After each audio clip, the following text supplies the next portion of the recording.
If you're good at something, never do it for free, ladies and gentlemen. Welcome back to the Millionth show. My name is James, joined once again by Henry. How you doing, mate? This is all kind of leading up to this particular film, wasn't it? I mean, we've got Not for me. I mean, yeah, there's also the Batman, but still, this is considered by most people to be the best Batman film ever. Well, this is considered by a lot of people to be one of the best films ever, full stop. Obviously, we're talking about The Dark Knight, which came out in summer 2008. So now it's, 14 years old, right? It's quite old. Right. It's quite an old film now, It's getting on a bit. But weird. this is obviously directed by Chris Nolan, sequel to the Batman Begins, which we reviewed last week. If you haven't seen that, please check that out.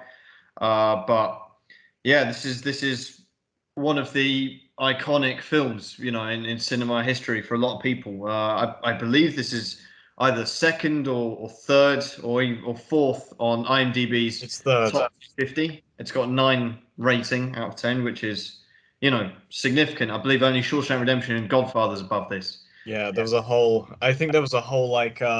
controversy around when this film came out because there's like an IMDb rating war basically between The Godfather and this, and I think Shawshank Redemption. I don't know if it had come out by then, because all different fans are trying to get their film to number one, which is kind of interesting with this. I think at one point IMDb had to freeze all of the they had to freeze like people rating and writing reviews for a bit. That's so embarrassing. I mean, this is the thing. Now, just to be clear to all the viewers, right? This isn't going to be like a 2-hour wank fest over this film. From my point, anyway. Everyone knows this is a great film. X, Y, Z. It's been done to death, and for that reason, rightly or wrongly, it's not a film that I particularly love. I maybe it's the little contrarian in me, but this film has been so oversaturated, so done to death in pop culture, in society in general. Obviously, for good reason, for Heath Ledger and the messages, etc.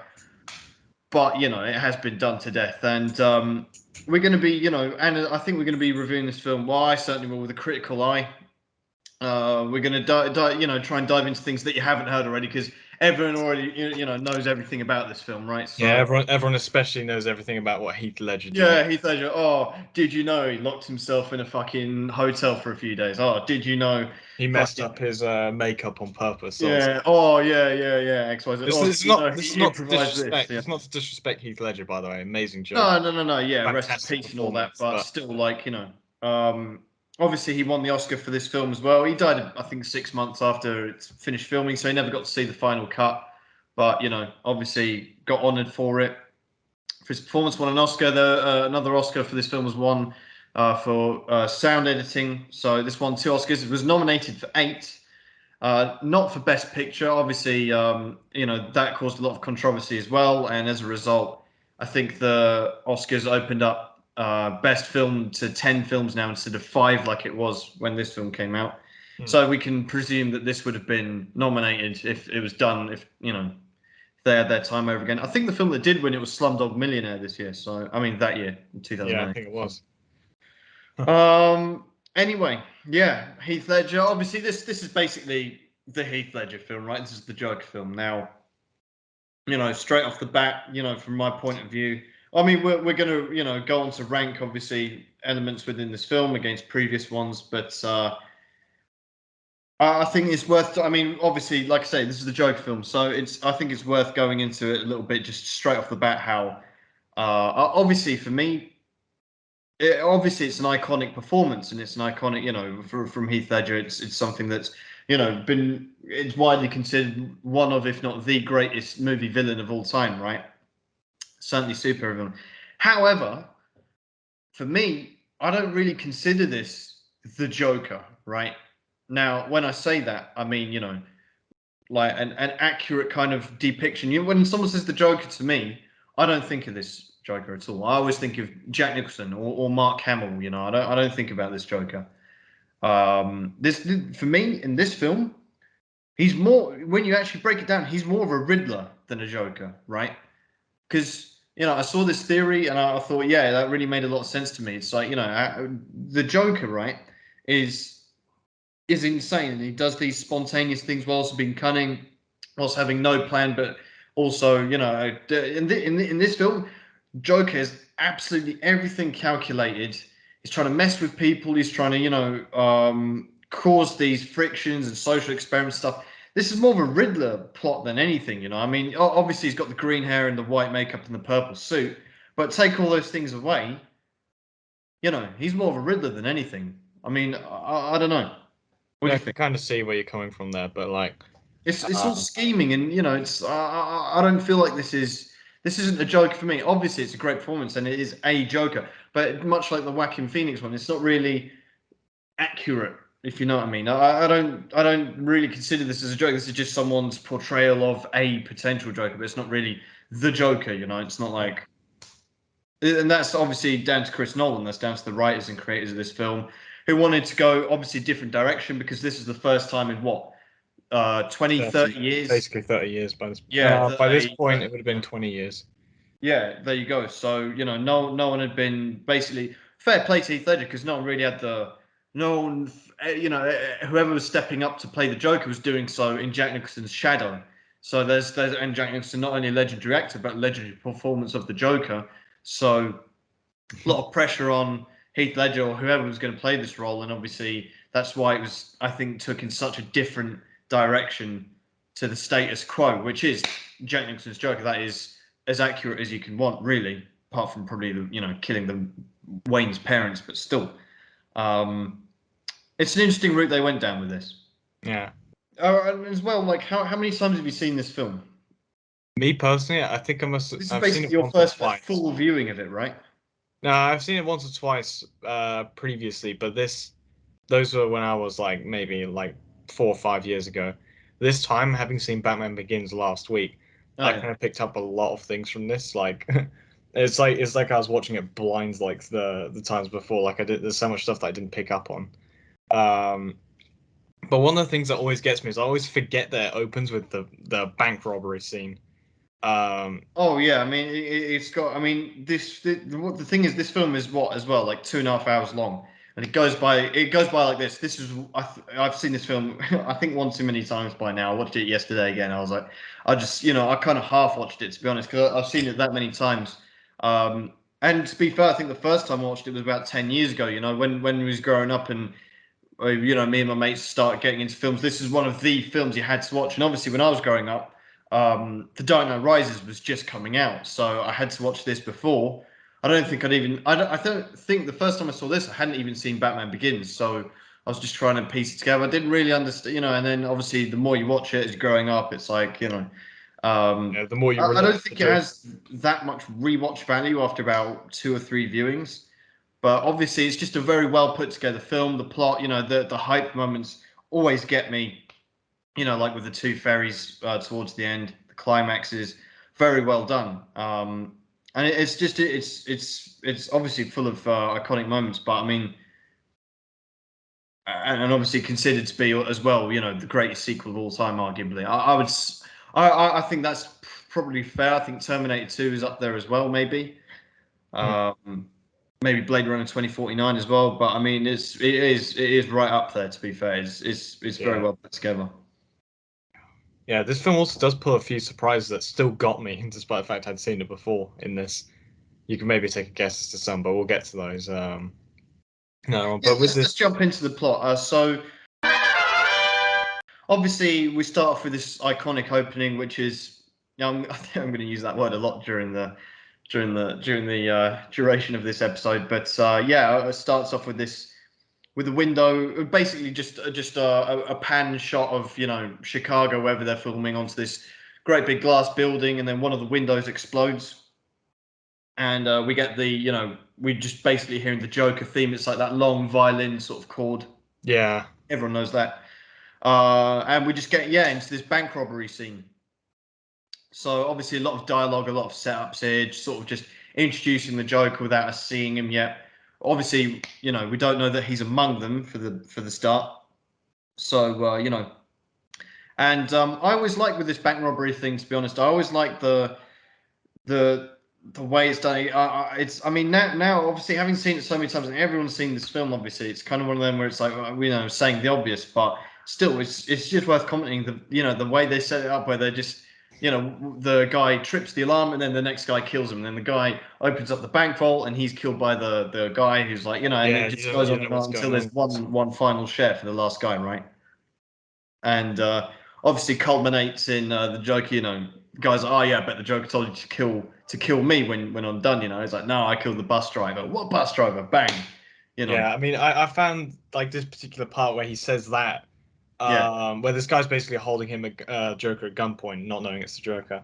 Yeah. I one thing that I just love about this is like this thing that kind of catches you off guard every time, where he's like he doesn't say anything, he just starts like shuffling out the way slowly, and it's like it looked like just the way he's moving his head and everything, and like yeah, like he confuses this guy into not killing him because obviously the bus comes through the wall.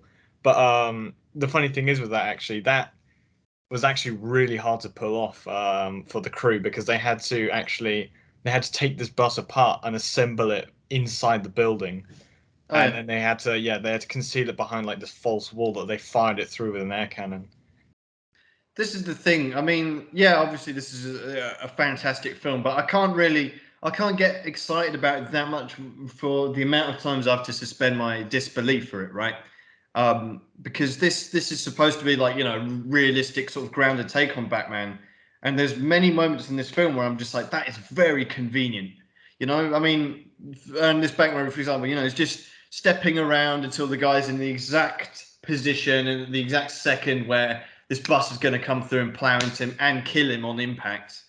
And anyway, and then this geezer, I mean, I guess like one thing you notice in this as well is that, I mean, the Joker doesn't really care too much about his own life, because like he does leave some things like up to chance, like that he hopes it goes right, like with Harvey Dent flipping the coin to see if yeah, that's true. I mean, yeah, of course, and Joker, yeah, he doesn't, yeah, like I say, he's not afraid of death, as we established later on. He's a agent of chaos, blah blah blah. So just wants to watch the world burn, all that shit. So so many overquoted lines, but yeah, this is the problem. I mean, the problem is too many people have seen this film. Yeah, it's too much of a good thing, really. And one of whom is like, a mate of mine. He's like, he's we're drinking or whatever, and it suddenly gets dark, whatever, and he's like, yeah, and he says to me, unironically, man, this is one of the annoying guys come across. He's like, yeah, he thinks they're the Joker. You know what I mean? They're just like, no.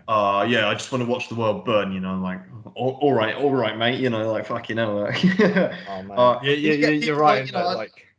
This is the problem with this fucking Heath Ledger Joker, right? Is it's like, and again, no disrespect to Heath Ledger at all, right? It's just what the I'm not criticizing him. I'm criticizing the fan base that has spawned off the back of this performance, whereby you have people like in the YouTube comments of any Heath Ledger clip, and it's like, fucking, oh yeah, I remember in my school there was a fancy dress day and everyone came as Batman except me, and I came as the Joker. So yeah, I got beaten up. I'm Heath Ledger. Like, shut up, man. There's too many of these unironic memes of just like, and it's embarrassing. This film is the definition of suffering from success. That's literally what it is. Yeah. Like the film is so good that it's like become, well, it's not become bad, but people have ruined it, man. It's just become way too oversaturated. Way too many people have seen it and think they're some kind of movie buff because they've seen The Dark Knight. And I think that's a pity, and a lot of hype, and I would really like to have seen, in another, universe, another timeline where Heath Ledger doesn't die and he continues his acting career after this film, and see what the reception would have been like then. I'm not saying it would have been any better or worse, but I think that, definitely contributed to kind of the hype around this film, and obviously the legacy that it left behind in his performance, this being his obviously final performance. So I always think that would be quite interesting to to have seen, and how much that would have changed things, because I think it would have significantly, to be honest. Yeah, but I personally think this intro of the bank robbery scene is always great. Like, oh yeah, don't get me wrong, especially he leaves that he leaves us either a smoke grenade or an actual grenade. Yeah. There's that geezer who, like, he's the brave one. He comes with a shotgun and he's like, yeah, fucking, Well, is it a shotgun or is it like a rock salt gun or something? Because it doesn't kill the other guy, right? It just kind of I'm pretty wounds sure. him. Yeah, I'm pretty sure it's something like a. I don't know if it's a rock salt gun, but maybe it's just a terrible shot. Who knows? Yeah, maybe, yeah. Because the guy's, oh, where did you learn to count? Blah blah blah. Hmm. You know, fucking Joker sprays him. Yeah, sticks this grenade in his mouth, and you have this kind of dialogue. Which the problem with this film is there's so many bits of dialogue that just border on cringe. You know, and this is one of them. It's like, oh, you know, criminals used to believe in things like honor, respect, and what do you believe in? You know, what do you believe in? And he goes, oh, I believe what. And this is the first. No, it's not the first line. He goes, you know, I killed the bus driver, and then he comes and he's like, yeah. I believe whatever doesn't kill you simply makes you stranger. Pulls off the mask, you see his face, you get the music and shit. It's like, oh, you get the face reveal of the Joker.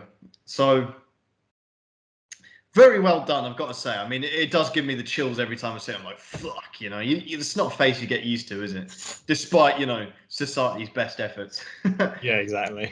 But again, you know, it's an interesting take they took with this Joker, where he's not, you know, fell in a vat of chemicals, and he's not, you know, insane or anything. He's just kind of like, you know, a bloke who's kind of lost it and just, you know, that's pretty much it. Just gone and decided to dress up like a clown and paint his own face, which for me, you know, I don't know. It's obviously just the Chris Nolan style of tweaking with the actual characters that he's inherited here, which, you know, it works for a lot of Well, I mean, people, it'd not for be. I me think. in I think some cases, you know. it's almost like better that way, in my opinion. Because imagine if Yeah, every single Joker iteration had been done like the exact same way. You know, with this it gives a bit of variety.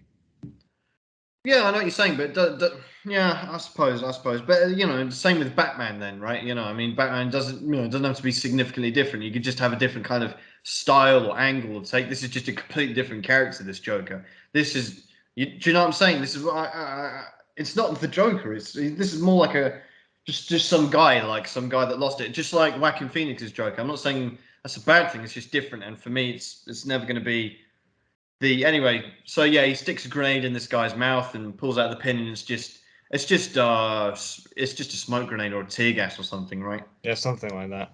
Which is so cool. That's great, you know, because he jumps into this bus, and then the pin is just dangling out of his jacket, and it pulls out, and this guy's, you know, terrified, man, and yeah, knocks Yeah, him and he out. joins. He joins like a the way that he escapes. He joins like a Yeah, convoy of other convoy school of buses. buses, and there's a gap perfect for him. I mean, yeah, I know he's a I great think he plan. joins at the end, doesn't he? Come on, sorry. I think his bus joins at the very end of them. I'm not sure. No, it Maybe. doesn't. It sandwiches right in the middle of this convoy. Do Well, you know what I maybe. mean? Well, I mean, if he could get one, if he could organize one bus for this, maybe he's got other people in the others. Who knows? This is the thing, you know. We're already stretching reality a lot here. You I know, mean, 5 school buses outside a bank. I don't know it's about that. way more than five, though. No, it's way more. This is the problem. I wouldn't normally criticize it if it wasn't so obviously like unrealistic, because you pan out and there's at least I'd say a dozen, and there's a lot in front and a lot. It's not like he just, you know, nips in at the back. It's just there's a whole queue of them. You know, I don't know. Whatever. So anyway, then we get a little bit of world building here. So this is 3 years after the events of Batman Begins, I thought it right? was 9 months. Is it 9 months? Supposedly I, it's 9 months, right I understood it was afterwards. 2 or 3 years. I mean, Either way, you know, it's not a huge amount of time, and it's not like, you yeah. know, tomorrow either. It's kind of, you know, um, we get a little bit of, you know, where the GCPD are at. They're like, oh, you know, fucking, we see a few bent coppers in there, and they're like, oh, yeah, the investigation's ongoing. You see a funny little board of Batman suspects, and with Abe Lincoln and Bigfoot on there. I thought that was quite funny. Yeah. Always gets me. Then we get, you know, our good old mate Scarecrow, Cillian Murphy, Tommy Shelby, Dark Sigma male himself. Yeah, man. You know, he's been reduced to being a drug dealer, basically. Yeah, I found that interesting. This is the first time I actually realized, like, clicked to my brain. Oh yeah, this is the Scarecrow. Oh, I really? liked it. Yeah, because I also liked his little line when Batman well, basically by the end of this scene when Batman you know, captures them all, and then he Yeah. like he says to, like, the fake one, like, I don't need help, and then he says, oh, by my diagnosis you certainly do. Yeah. You get the good old Scarecrow banter in there, you know. Um, and this was really cool, because this is something where this is, you know, right back to reality. This is where you would get this is for real. Like, because if there was a geezer, going around dressed up as Batman fighting crime, you would definitely get a bunch of copycats out there. And that's exactly what we see here. We see Batman having to fight them as well as because they're trying to copy his style, but then they're using guns and shit. And I think it is really cool the way he shows up and he gets the nozzle of that gun, just bends it down. That's such a cool moment. Yeah, one thing I did kind of because this isn't like in James Bond where in every Batman film they like to do something where Batman supposedly dies, but like one thing I do kind of wish with this scene is that they kept it. They suspended the idea of like this guy clearly isn't Batman, where they use like one or more. Sorry, just like the one fake Batman. They keep it for a minute or two longer that you actually think it's him, rather than like Batman turns up like 20 seconds after. Yeah. And It could have been a better takes it straight away. He's like, that's not him. And then you see the big fuck off tumbler come through the wall. He's like, that's more like it. Get a couple of dogs as well. Sink their teeth in. A little bit of Batman. He's on the van and he can't turn his head and all that shit. Comes off anyway. Yeah, so he apprehends the Scarecrow and the fake Batman. And we get this great line, where one of the fake Batmans goes, we're just trying to help. What's the difference between you and me? And he goes, I'm the wearing hockey pants. So, good line there. Always gets a laugh, I reckon. And then we cut to now. This is another little beef that I've got with. I mean, this Batman in general, but particularly in this film, we get Batman in daylight in well-lit rooms far too often. He looks really silly, because it. I don't know why, but I mean, we cut to the bit where we see Gordon and they're in like a little bank vault that the Joker robbed from earlier, and they're talking about the marked bills that they've got, and Batman's there, and it's just him in a well-lit room. It just doesn't look right. And furthermore, how does he arrive there and vanish when there's only obviously one door in this place, which is heavily guarded? Again. Maybe he's got some cloaking technology we never learn about. Who knows? Yeah, he's got fucking Harry Potter invisibility cloak, probably, But anyway, he has a little chin wag with Gordon here, and again, it's in a well lit room where you have a really good look at his face and the cowl. It just looks strange to me because Batman's obviously he operates in the night. It should be in the shadows and the dark. And you have him in a, like the most brightly lit room you can imagine. And it just doesn't, you see kind of the blues on his suit and everything. It just looks silly, It looks literally like a guy in a Batman costume. It's not scary at all. And I think that just takes you out of it a little bit for me, anyway. So then we get to the new Batcave. So Alfred, first of all, goes to the mansion. He sees the penthouse, because they burnt down the mansion at the end of the last one. Yeah, wow. So he goes to the penthouse. Ben hasn't been slept in. He goes to the docks, into this sort of what is it? Crate container. That's right. And then there's this kind of underground temporary Batcave, which is obviously just some set designer's dream, that they wanted to create this kind of. It's very aesthetically pleasing room. Yeah, it's like all these floodlights, basically. Yeah, it's a nice room. Bruce Wayne's in there, stitching himself up. We get a little bit of banter with Alfred as always, a little bit of back and forths. Know your limits, Master Wayne. Can't afford to know them.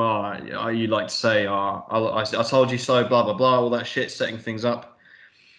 And then we zoom on, we meet, obviously during this moment as well, these last few minutes, everyone's talking about Harvey Dent. And then we actually get to meet him in this courtroom scene. We get to see Rachel as well, who's this time not played by Katie Holmes, but instead by Maggie. I can never remember or pronounce her second name right. It's the same as that Jack Gyllenhaal or Gyllenhaal. I can never say the name. Jack Gyllenhaal. Gyllenhaal, yeah, Maggie Gyllenhaal. I believe they have the same surname, right? But not related. Anyway, so she's the new Rachel, and she's Harvey Dent's understudy basically, and also girlfriend. And we get a lot of nice setups here. We get now this is I don't know. Chris Nolan is bipolar, man, because with his villains, he either chooses to do a really fantastic, accurate interpretation of them, or just something completely different. You know, you've either got your Two Faces and your Scarecrows, or you've got your Jokers and your Banes, and there's no in between. Do you know what I mean? Yeah. And in this case, sorry. Yeah, because this scene is like really sim. This seems initially really similar to his actual origin story. I think where like one of the Maronis like throws like sulfuric acid on his face. Well, it's fantastic. This whole it's nice. You've got all the gimmicks. You've got the coin. I like the twist they put on it. You know, where I mean, we go on to see later on. It's a double-headed coin, obviously, and he uses it to Make his own luck. yeah, with the ladies and all that. You know, like. I'd like to know if anyone's ever tried that. By the way, go to a nightclub with a double-headed coin and try to pull using that. That'd be quite funny. Yeah, But I mean like. Yeah. For this thing, was the guy like, yeah, he's like, oh, yeah, I like to consider this witness as hostile, and the guy pulls, like, he's like, I'll show you hostile. He pulls a gun on him, and he like disarms him really quickly. I'm not 100% sure if you could do that, but like without getting shot in the face. But I don't know. yeah, but Maybe this guy's out of his like for mind. me, it's fucking cool to be fair because he like bang disarms and punches him in the face. Da da da. Oh, this is a Chinese gun. If you want to kill the civil servant, you should buy American. Bang! And he's like got the biggest dick in the room, man. And he goes, oh, this case is adjourned. And he goes, oh, but Your Honor, I'm not done. Gets a laugh out of the courtroom. Yeah. So we get I think that's a be pretty like, cool introduction to Harvey Dent. I think yeah, very nice. as well because I thought like the people I assume this was designed for people who are like massive comic book fans watching this, and they're expecting him to get like attacked in the courtroom, like acid on his Oh, you face. reckon straight away? Yeah, and then he turns it around, and he actually doesn't. He actually beats the shit out of the guy. Well, maybe you're right, actually. Yeah, good point. I never thought of that.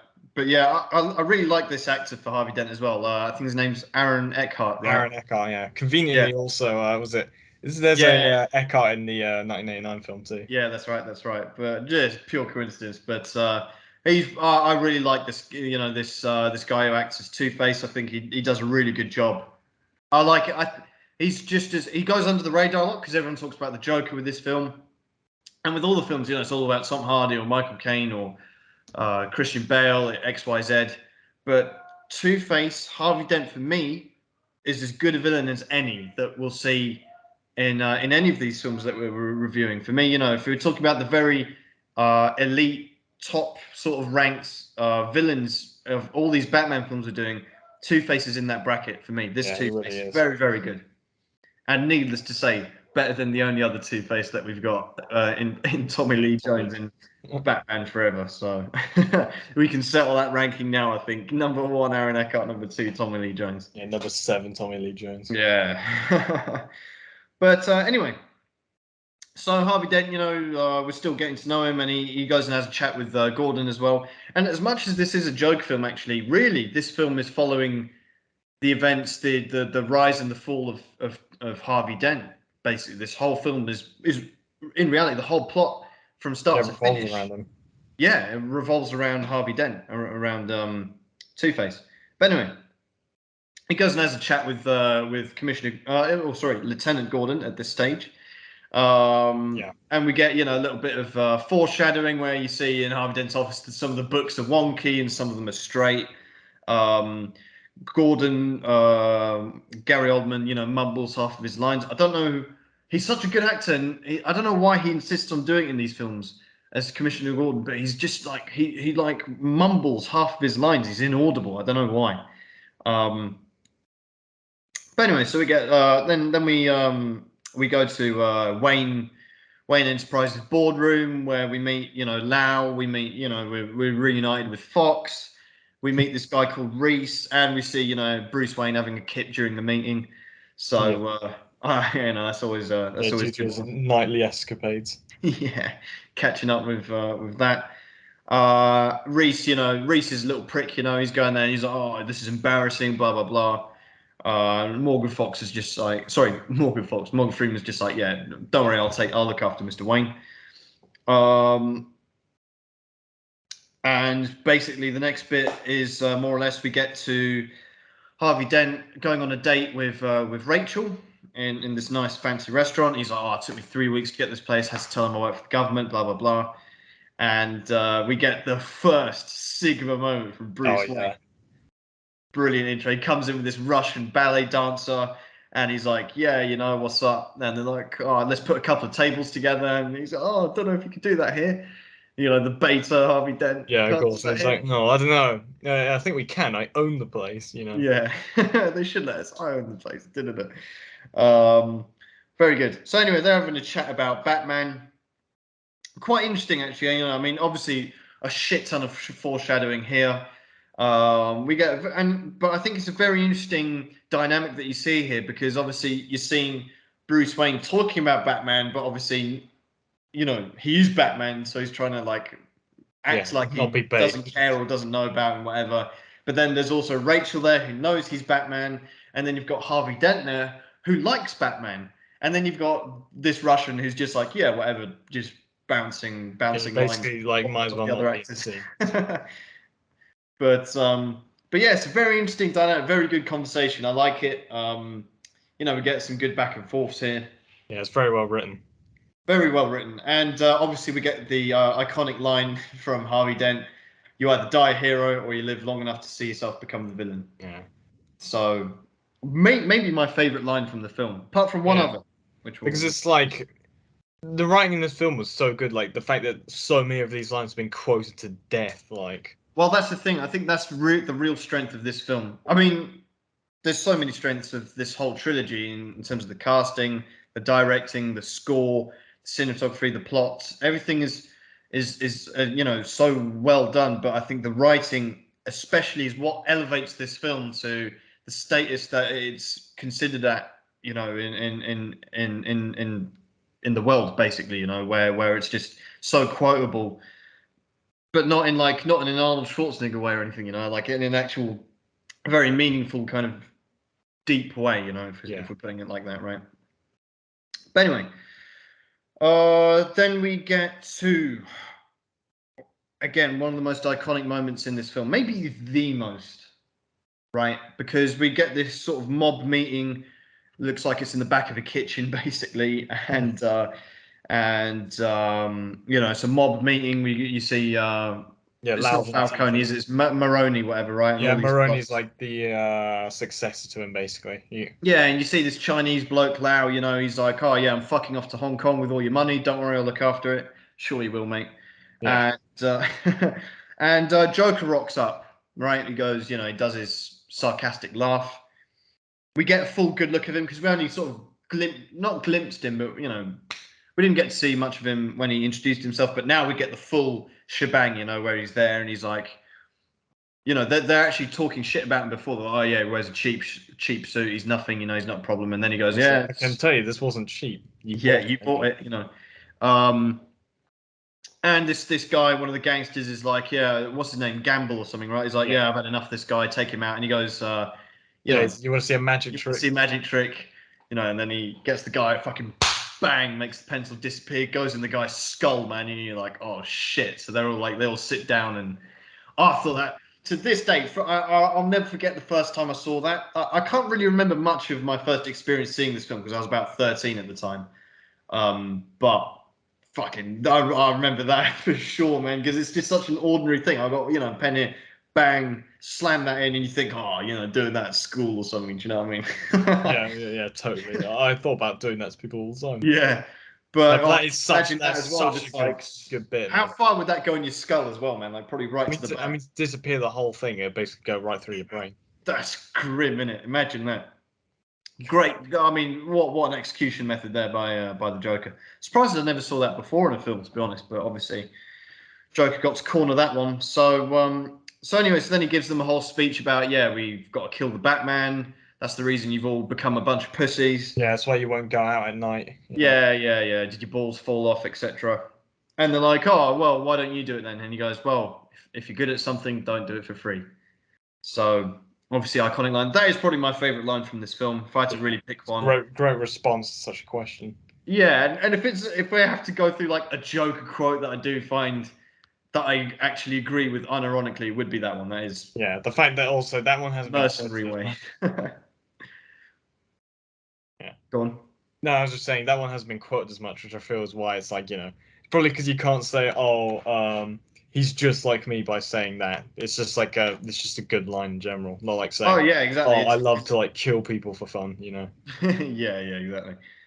So anyway, then he obviously, and then they're all like, "Oh fuck this guy," and then he pulls out his jacket and he's got like a dozen Several grenades grenades there, there. one pin. And he just, you know, steps back out of the Yeah, let's room. not blow Leaves his, things out of proportion, you know. yeah, that's right. Leaves, here's my card. Be ready to be a bit more serious. So Yeah. it's one of those scenes, and I think it'd be hard to say there's a more iconic scene in this film, or even the whole trilogy, where it's just just meeting the Joker basically. Yeah, especially like he like I love that bit as well. Like like they attempt to like intimidate him. And he just pulls his. I just love that bit where he pulls his jack open. He's like he's prepared to blow himself up and Oh everyone yeah, else in yeah, the room. absolutely. It's brilliant. So anyway, so he walks out of this meeting. Uh, then we get a nice cool scene here. We get Harvey Dent. He switched on the bat signal, so Batman shows up, and you get Gordon turn up as well. So you got the three of them on this rooftop having a chat. They're just like, yeah, we need to get Lau back, but he's fucked off to Hong Kong. So Batman says, well, if I can get him, will you get him to talk? And Harvey Dent says, I'll get him to sing. I think that's a good line. And obviously he vanishes.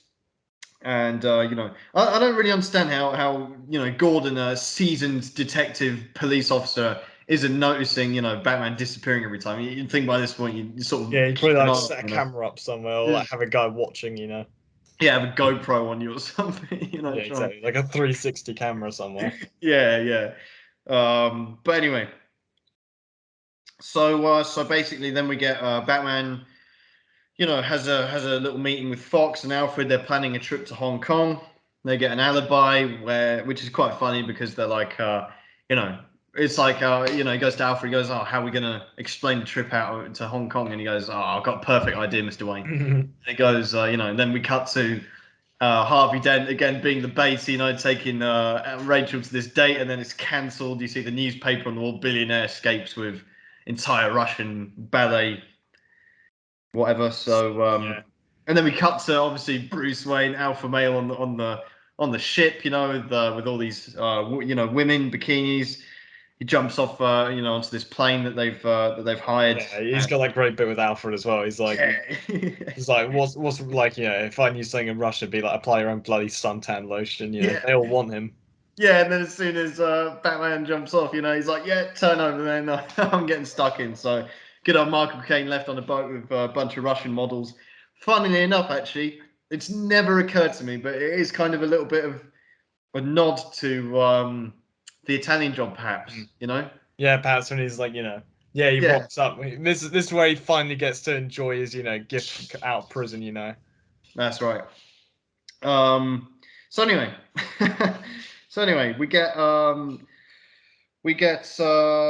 yeah, we get here This we is are. where he's trying Yeah. to extract Lau from Hong Kong. No. Before that, we get a Oh, bit yes. here where obviously when Joker was in that meeting before the gamble guy goes, "Oh, I'm putting a price on this guy's head, 500,000 dead, 1 million alive, so I can teach him some manners first." And then we get KSI turns up who claims to have captured the Joker, and has him in a bin bag, throws him on the snooker table, and obviously the guy goes, "Okay, well, he's dead. That's 500 grand." And then the Joker says, "What about alive?" Grabs him, puts the knife in his mouth, and then we get his first. Do you want to know how I got these scars? Yeah, his And his yeah his quote unquote origin story in this that changes like every whoa, time he tells that's right, someone. that's right. And he's like, "Oh, my father was a gambler and a fiend. Sorry, my father was a drinker and a fiend."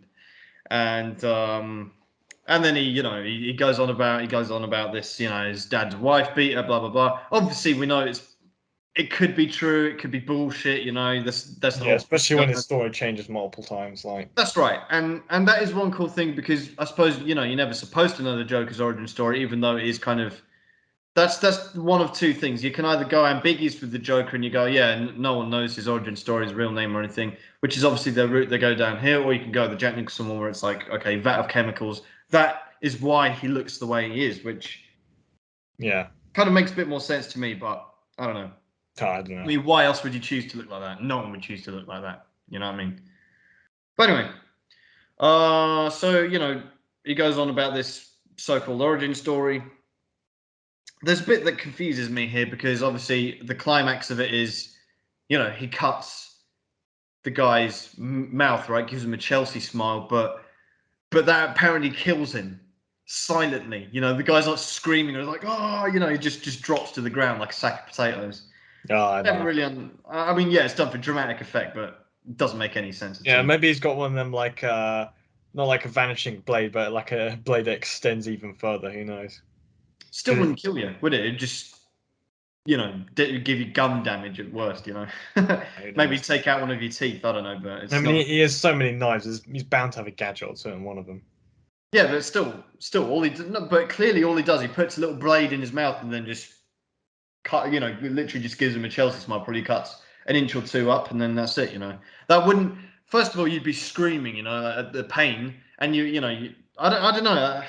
Oh, no, it's A bit for too the sake of convenient for dramatic me. I mean, effect. it's all very nicely set up around to make this character, this Joker, this Heath Ledger, like perfect. But I don't know. mean, If to you be fair, do for the amount stop to of stuff think, you're we've just let like, hang on fly, a minute. yeah. You know what I mean? For the stuff we've let fly in previous films, this isn't too much of a stretch, I think. Well, that's a good point. But anyway, although having said that, I do, if we are going to go down this icon, this is supposed to be a grounded, realistic Batman. I'm going to call it out, because that's the standard they want to place it. I don't think Joel Schumacher was particularly, caring about that aspect. So. Well, yeah, don't trash Joel Schumacher in front of me. But anyway, we go back to Hong Kong. Fox has a meeting with Lau, plants a phone, obviously, which is important later. Goes, as again, Fox has some, Morgan Freeman has some good signal lines, throughout the trilogy. One of which is where he goes, "Oh, I'm sure a businessman of your stature will understand," and then Fox. It's like he doesn't really use them himself. He like turns someone else's like, line against him. It's like, I'm sure a businessman of your stature would understand. And it's like, he like pisses him off as well by cancelling it basically on him, like wasting his time on purpose, being like, sure a businessman of your stature would understand. That's right. It's very good little show off there. And anyway, then Fox catches up with Wayne, who's there, with his binoculars, being a tourist, and obviously shows him this sonar technology, which is literally detective vision from the Arkham games, which is so fucking cool. So we get that first kind of little introduction to that. Obviously, it's developed later on in the film, but for now, that's what we get.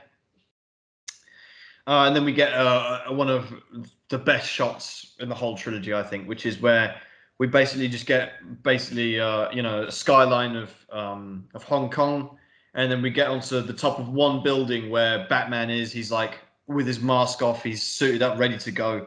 It's really cool. He's just looking over the city. Although we have the eye makeup problem, this is where we get our Michael Keaton moment in the fact that Bruce Wayne, you see a shot of him with no eye makeup, and then he puts on the helmet, the mask, the cowl, and then it's all blacked out. So yeah, I don't know. Well, one thing, I mean, obviously this shot is just here to be like, cool. Like it's a very good shot where he's like looking over the city. Oh yeah. In a place like China where there's like 3 billion surveillance cameras and police everywhere, someone would have spotted that, which is. Oh yeah, you'd have thought so. And if I'm not mistaken, I think this shot was actually done practically. Not, with Christian Bale himself, but if I'm not mistaken, they did go up on a roof and try and do this. But I mean, obviously, that's Chris Nolan's one of his things. He tries to do everything as practically as possible. Everyone knows, obviously, later on you get the truck flip thing, which was done practically. Did you know that? Oh, who doesn't, man? Exactly. My dog knows that. Do you know what I mean? And you've got, all that kind of thing. But anyway. So then he glides down, which is cool. You get, a nice, I'm a sucker for the Batman gliding sort of with his cape. Yeah. They killed 60 stuntmen trying to do that for real. Do that practically, yeah. And basically kidnaps Lau and, using that plane technology, which is pretty cool. Yeah, that is actually that's a real technology as well that actually they used to use. And I think it was like, what's it called? They first did it in 1958 or something. Yeah, of course it makes sense. Like the CIA needed it to, like he explains that CIA needs to basically get people out of enemy territory. That's right, and it makes sense, and it is practically done. It's like, oh, that's cool. So he takes Lau away and delivers him to Gordon, like literally leaves him outside Yeah, it's like, the building with a note on him delivered to Lieutenant Gordon. So anyway, so then they're interrogating Lau, and you get Rachel doing the worst, least convincing, least intimidating joke of an interrogation that I've ever seen in any film. It's just like, it's pretty embarrassing to be honest, but I don't know. So anyway, so then they go, oh, okay, well, they basically get him to say something somewhat incriminating. So Gordon goes over to this cafe where all the gangsters hang out, and he goes, oh, to Maloney, right? And he goes, oh, what's his name? Maloney, I think it's Maroney, Moroni. Maroney. He goes to Maroney, he goes, oh, you sure you're going to embarrass me in front of my friends? And Gordon gets his signal line, oh, don't worry, they're coming as well. And they arrest 500 people on, give or take. Yeah, there's a And ridiculous amount of people in court as well. yeah, that's right. So we get a little court scene. And it's like, wow, this is Harvey Dent shit. They have a little chat with the mayor where he goes, you've arrested 500 people. This is gonna have repercussions, etc. And Dent's like, oh, it's a good start. This is what we want. Blah blah blah. They have a little chat, set a few things up, of course, which all culminates with, and this gets me every single time, the fake Batman, like slamming against the window and like, Yeah, I always such forget a jump that. scare, man, every time. Yeah, It's so good. he's got like Joker makeup as well, and he's like Yeah, completely slit his neck. and he's like hung in a noose, man. It's fucking crazy. Again, very, very. You really have to suspend your disbelief for that, because the moment he's like looking out his window, and then it slams exactly at the moment in exactly the right spot. I don't know. I mean, to be fair, regardless of whether or not someone was there, like having that outside the window would be like, a warning or something. True, but you really Maybe have to Joker's make got some sure very that cheeky even just to timing. line it up with the right office window, you'd have to get that spot on. Yeah, can you But imagine if he went like he got it like on the secretary's floor or something? yeah, He's like, oh, exactly. sorry, I have to. He like drags it up a bit. Yeah, just pulling it up and just like smudging against the window, the makeup and stuff. Well, anyway, it's cool imagery nevertheless. Then we cut back to Bruce Wayne and Alfred getting ready for their party for Harvey Dent, and they have a look at the TV, and there's the Joker there, basically communicating with Gotham his Yeah, it's a plans. homemade video. Yeah, actually, Yeah, that's right. I mean, those every single part. Pretty sure every single shot in this film was overseen by Chris Nolan, except these homemade like videotape things that Heath Ledger oversaw and directed, basically. Oh, really? I didn't know Yeah, that. which is interesting. I mean, I guess it's to get that like sort of like Yeah, raw kind of. he can't hold a camera, it's shaky and everything. That's like the whole point, I guess. No, that's quite cool actually. I didn't know I do that. like that, yeah. Yeah. Wow, a Heath Ledger fact I don't know about. There's something. Yeah, yeah. But it's Totally not get like that. it's not like it's a Heath Ledger fact I don't know, because I've gone out of my way to really research. You just hear everything, don't you? You can't avoid it, can you? Yeah. It's like Tommy Shelby. He's basically like the Heath Ledger of 10 years ago is literally the Tommy Shelby of today. You just can't avoid all this kind of stuff about him, right? More or less. But anyway, so So he captured this guy who's like a they're one of yeah, the the Batman fake copies. Batman's. So oh He goes, we oh, don't why'd have you to. dress up like him? And he holds up the little rubber cow, which always makes me laugh. Yeah, Uh, so what we don't have to be afraid of scum like you, and he's like, oh yeah, you very much do. yeah. And then he takes the camera, and points at himself, and he's like, this is how crazy Batman's made Gotham.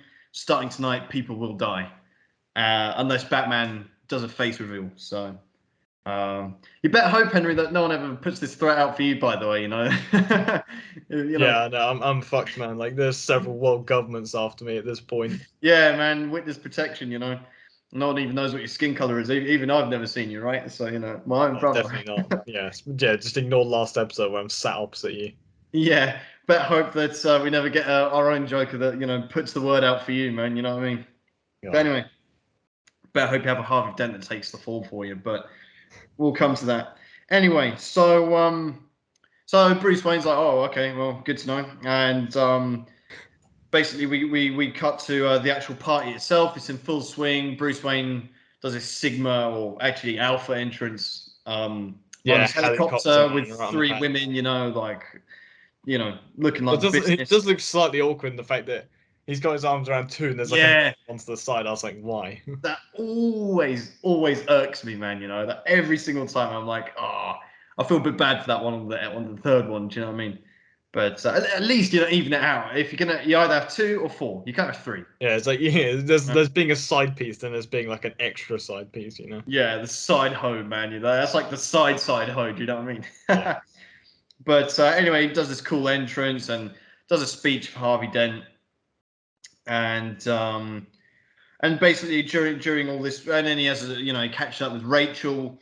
There's a lot going on in this next sort of 5-10 minutes, but part of it is Harvey Dent and Bruce Wayne doing the worst, shittiest, bollockless proposals to Rachel ever, right?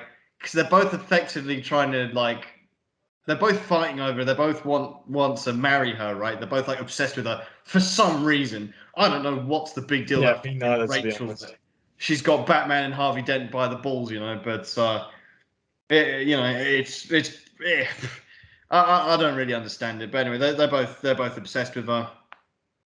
To the point where the whole film revolves around her, obviously. In fact, not just that, the whole fucking trilogy, because you get the hangover of this in The Dark Knight Rises as well, right? But they just do these like terrible proposals. It's like they're basically asking him to marry her. Like Harvey Dent's like, yeah, oh well, it makes you think about who you want to spend the rest of your life with. So what do you think? It's like it's like what it's like, when you ask a girl out to prom, but when you're 15 or something, you're like, oh well, do you think maybe? You be about it's just yeah. You might as well just like, do you want to marry me? Yes or no? Yeah, get on your knee, get the ring out, do it properly. Do you know what I mean? None of this fucking fanning about, And they both do. For a guy, this guy can what's it called, disarm a guy and punch him in court, but he can't ask his girlfriend to marry him, Yeah, and you've got Bruce Wayne, like times 10 doing that, like beat the scum of Gotham, and he can't even.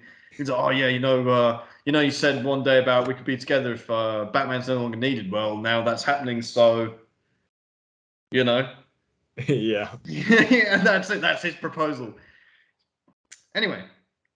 Much more interesting is the Joker going and getting people killed, including this judge. I always think this is fucking cool, So he kills, well, basically he intends to kill the judge, the Commissioner Loeb, and Harvey Dent, right, in one go. And the way he kills the judge is so fucking. Yeah, I always, every time I see this, I forget about it. Where it's like, oh, this is the letter you get. This is when you open this is where you go, and it's like, yeah. Have a look at this. It'll tell you where you're going. And then opens it and it's just got the word up on it. And then she just looks up and then bang, blows up. It's so fucking good. I don't think there was a need for a million Joker cards flying out of nowhere, but still cool. Yeah, that's true. Gordon goes to look after Loeb, but obviously, again, this is suspending your disbelief. Okay, the judge one, perfect. There's nothing wrong with that apart from all the Joker cards. But then you've got and while all this is happening, you have him just decides to have a swig of whiskey, like he's he's a secret alcoholic, Yeah, but he does establish that he does this every time. Like I assume this is almost like a routine for him. So Joker maybe. Well, yeah, well, he's a pisshead. He's an alky, obviously, right? And maybe he has, and he's like to Gordon, and he shits on Gordon as well. He's like, yeah, you're probably never going to find this out, but when you're a commissioner, you get lots of death threats, and this is how I deal with them. Bang, knocks back a whiskey. Yeah, maybe imagine if he probably has like several bottles in there. Do you reckon a Joker? Oh yeah, definitely, man. He's got a whole like crate down there. Do you know what I mean? Yeah. He's a pisshead, man. But anyway, he either died of the spiked rim of his glass or liver failure. That yeah, it could be either one. Joker didn't have to do anything. Just send him there's so many convenient things in this film. I think that wouldn't be too much of a stretch. Joker probably just floods him with death threats over the years until he killed himself off of liver poisoning. Drinking every time. But still, what's really good about these two particular assassinations is it just shows. I mean, it's pretty obvious, but we get it in spadefuls, basically, of how corrupt Gotham is. The fact that they can get this judge, blow her up, and also, get inside the commissioner's office and spike his drink, or not spike his drink, but I think they put something on the rim of his. I'm not glass, actually. maybe. I always assumed it was something on the rim that they wipe on it, but now I think about it, maybe they just spike the drink. That'd be way easier, Who wouldn't it? knows? But then Oh, by the way, he's dead. you cut to it later on, and the glass is smoking, right? Or the alcohol's smoking. So I don't really know. Something like that. But anyway, and then we get to the Joker showing up at this party, and good evening, ladies and gentlemen. It's tonight's entertainment. You get all these, and maybe this is the most iconic part of the. I trilogy. feel like just that very first part, like saying with tonight's entertainment, it reminds me that has like a callback to Jack Nicholson's almost. This like that just those like first that line, those like basically that moment basically. Like it's almost feels like a snapshot of something that he could have said at the time. Yeah, because he comes up with the shotgun in the air, and you just get him in really in his element. And this is probably true that everyone knows about, but I understand that this was Michael Caine. Michael Caine had never seen Heath Ledger in his full get-up, makeup, everything, so his reaction was actually real, like of shock, like, oh, what the fuck is going on? Yeah, this is the thing. Like that I also found really weird when watching this. Is like I never imagined in my head seeing Michael Caine and like Heath Ledger's Joker in the same room, or let alone face to face, basically when he lets them in. Well, you never actually get to see that, do you? Yeah, I mean, he never gets to say It's a like, bit "Oh yeah, shame. you're right," but then. But still, it's obviously a very impactful Two scene. people you wouldn't imagine in the same room. Yeah. I can imagine Michael Caine sat there thinking, man, it's time to retire. You know what I mean? But anyway, he's going around. He's picking up champagne and all this shit. He gets the bald guy and plays with his head. I always find that funny. And then one bloke goes, oh, we're not intimidated by thugs. And he goes up to him, oh, you remind me of my father. I hated my father. And he's about to do the knife and do a story, but then Rachel steps up for some fucking reason and goes, yeah, okay, stop doing that, and Yeah, again, I'm not really buying this. She's the only one in this entire room that is gonna start. Although, yeah, actually, if we're remembering her character from Batman Begins, I suppose it does work. If you're watching the standalone film, you're like, what the fuck, but actually, maybe the Kate Holmes Rachel would have actually done this. Maybe it works actually now. I think about it. I mean, thinking about this as well, like when she's like, because what like the Joker in this, like he plays off of a lot of I think he tears down a lot of like how do you say it? Like tropes kind of a bit. Mhm. Where like he makes fun of like certain things in a way. Like I'm surprised he didn't like say to him when she's like essentially just said to him, "Oh yeah, stop doing that." He's like, Why would I ever stop doing that? Like just because you said ask me nicely. That's what I mean. This reminds, Jackson Joker stabs the guy and then stabs her or something, like Buzz handshake or something. It's like this not really. This scene isn't really Joker at all. Okay, it's not Joker at all. It's just some kind of psycho dressed up as the Joker, but it's not. He's not. This isn't. The Joker would not go in a room and behave like this. Okay, and I can't believe I'm saying it, but Jack Nicholson does it. Jared Leto doesn't do this. He goes and does something a bit psychotic. There's nothing really psychotic about anything the Joker does here at all, right? Yeah, kind of. Even if you think back to one of the animated series episodes, right, where the Joker he walks into a similar kind of setting where it's a bunch of rich people. It's the one where he gets the Charlie, what's his name? The one where he blackmails that ordinary Joe guy into it. Oh, I think so. Yeah. What's his name? Charlie something. Chuckers, whatever. It's probably the best Joker episode from that series. But That's he the one walks where in. like at the end he's like calling for Batman, isn't it? Yeah. It's so good. But that's that, and the way he enters that situation is like from a cake and all that thing. That's a bit more. This is very much like just I don't know, just quite ordinary. He doesn't really do Yeah. I anything. mean, yeah. Come to think of The it, dialogue is great, that but you could have need been to be interesting for if the they Joker. like had like some sabotage giant package that turns up that like even Bruce Wayne's like, oh, you're like the fuck I didn't order this, and then he pops out something like that. Yeah, I mean, this is obviously an iconic scene, but it's not. If we're being honest, this isn't really how the Joker would enter a room of rich people. He wouldn't just walk in there with a shotgun. That's like Arnold Schwarzenegger. that entrance is a bit Do generic, I think. But you know what I mean?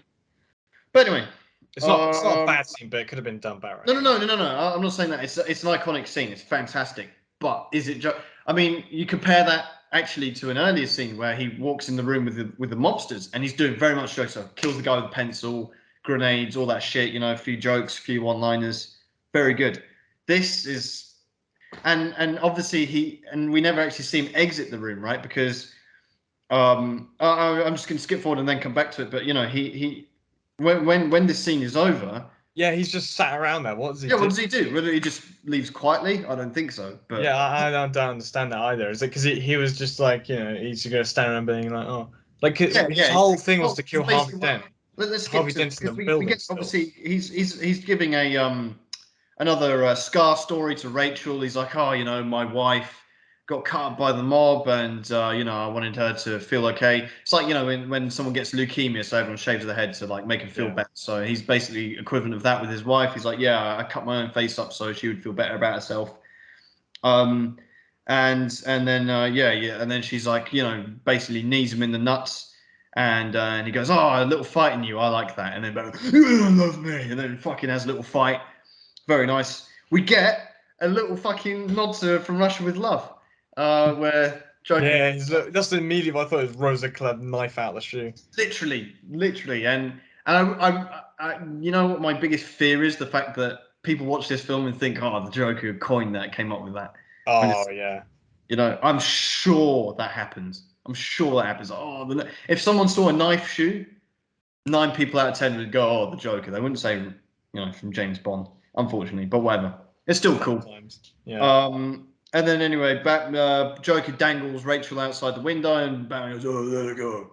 And he goes, "Oh, you know, poor." Yeah, I do like this. Where it's like it's a stupid thing that people say a lot, and then he actually brings up like, what, it's not a very smart thing to say, like very poor choice of words. So he does let her go. Yeah, he lets her go, and Batman jumps out, falls half a mile to the ground on top of a car.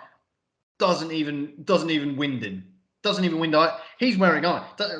Forget Batman. Rachel, yeah, just an ordinary civilian, not even winded. Doesn't even, you know, Yeah, it's not even like what's it called Michelle Pfeiffer's Catwoman, where she goes through like several like what's it called banners or whatever. Like, yeah, exactly. No tarpaulins, nothing to break the fall. No gliding. There's a little bit of cape fluttering, but that's not going to do anything. They hit that. Front of that car. It's like they even landed some pillows or a fucking, you know, Acme mattress company van going by. They slam into the bonnet of a car, right, and just continue their chat. They're just like, oh wow, you okay? yeah, let's not do that again. Yeah. Oh wow, that was fun. You know, like, Yeah, where she probably would have gone into shock if something like this happened. yeah, they don't go, oh, what about Joker up there? Nah, what, you know, forget him. It's just like, oh, you know, the Joker's still up there, right? No, they just sat there, just Did getting Batman their... like imagine like if there's a deleted scene where like Batman like goes in the lift and then tells Joker to leave or something. They would break every bone in their body doing that. Oh, I don't know. That pisses me off. That takes me out of the film. That's like, oh, everyone wants to, you know, like, you know, fucking have a wank over this film or jack off for our American listeners. But, you know, you want to go about this is complete bullshit, you know. Even Joel Schumacher wouldn't be shameless enough to do something like this, man. They jump out of a building and they're fine, absolutely fine, not a single bruise on them. Yeah. Right? This takes That place would break every bone in their Wayne. body. You know, I've This all seen takes place at videos. like Wayne's gaff, isn't it? Sorry. This still takes place at Wayne Towers, does it? I assume it No, does. this is in his penthouse, I believe. Because one of the And things, yeah, one of and the again, things, you've just got the Joker up there. You know, what's he doing? He's looking out the window and then turns around and what does he yeah, do? because the whole thing as well, like the reason why he Steve turned up Light. here I don't think so. is to find Harvey Dent, right? Yeah. So surely he's still looking for him. He wouldn't just give Yeah, up. that was also Batman went, confusing for me as well because Bruce Wayne goes and, you know, while Harvey does his shitty proposal, like kind of locks knocks him out down. Harvey Dent. I don't really know, hides him somewhere, but doesn't. I don't know. And then you see him go into his panic room, and you get these two fucking in one of the rooms. And so it's just like it's a bit confusing for me. It always like doesn't really add up. And if you just like go along with it, okay, but you know we're being critical here, and if we're being honest, you know, it just doesn't really. It does feel like there's something missing here. Like, Definitely, you needed some kind of. I just needed to see the Joker how he exited that room. You know.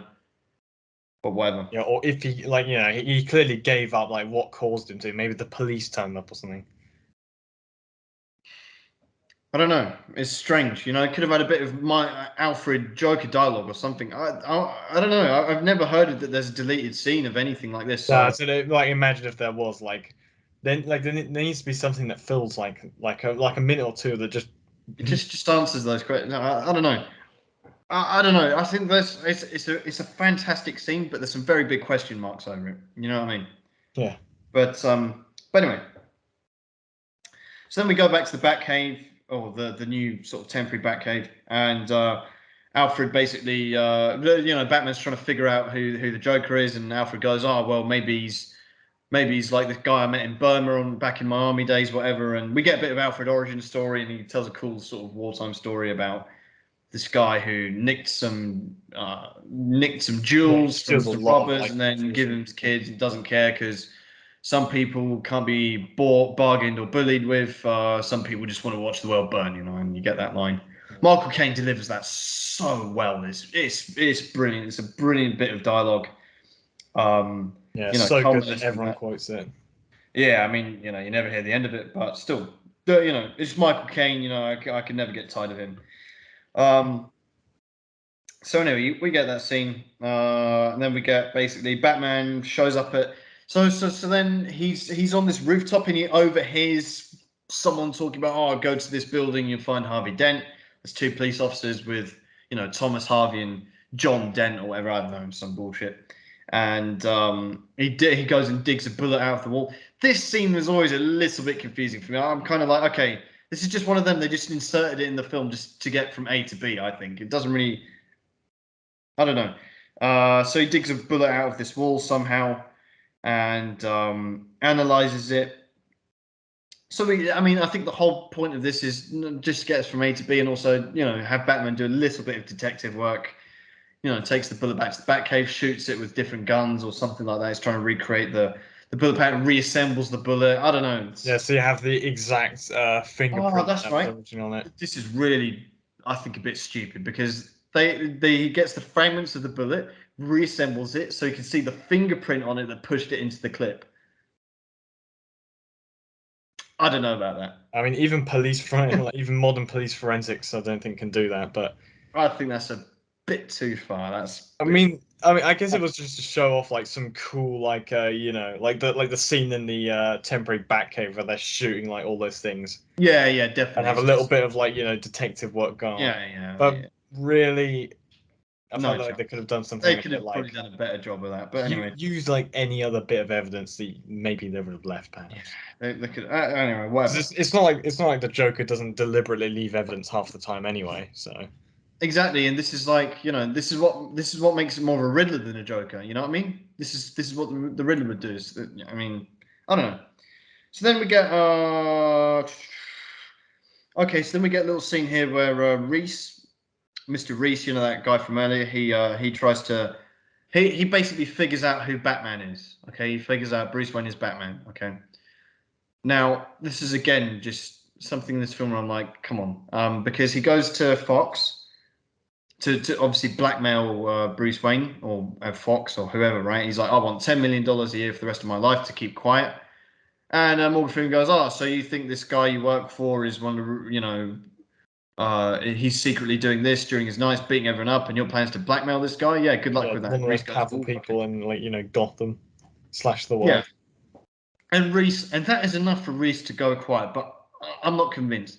Where he There goes is quiet no. temporarily, I guess. Well, okay, Henry, let me put you in. Let's go into Reese's shoes, right? Let's say you're this guy, you're a client of Bruce Wayne or Wayne Enterprise, and you're doing a bit of homework on it. You basically find out Batman is Bruce Wayne. Okay, if it was me or if it was you, I would like to think the first thing you do is give me a call. You go, oh James, guess what I found out? Yeah, Or you chat to Reese would chat to his wife or to his mate. He thinks about what he's going to say. He bounces ideas off his mate and then goes to Fox and goes, yeah, this is what I want, 10 million. He doesn't, I'm not convinced, You find out Bruce Wayne is Batman, you definitely tell someone, at least to broker this conversation that you have with no, Fox. maybe this guy has no friends to be fair. So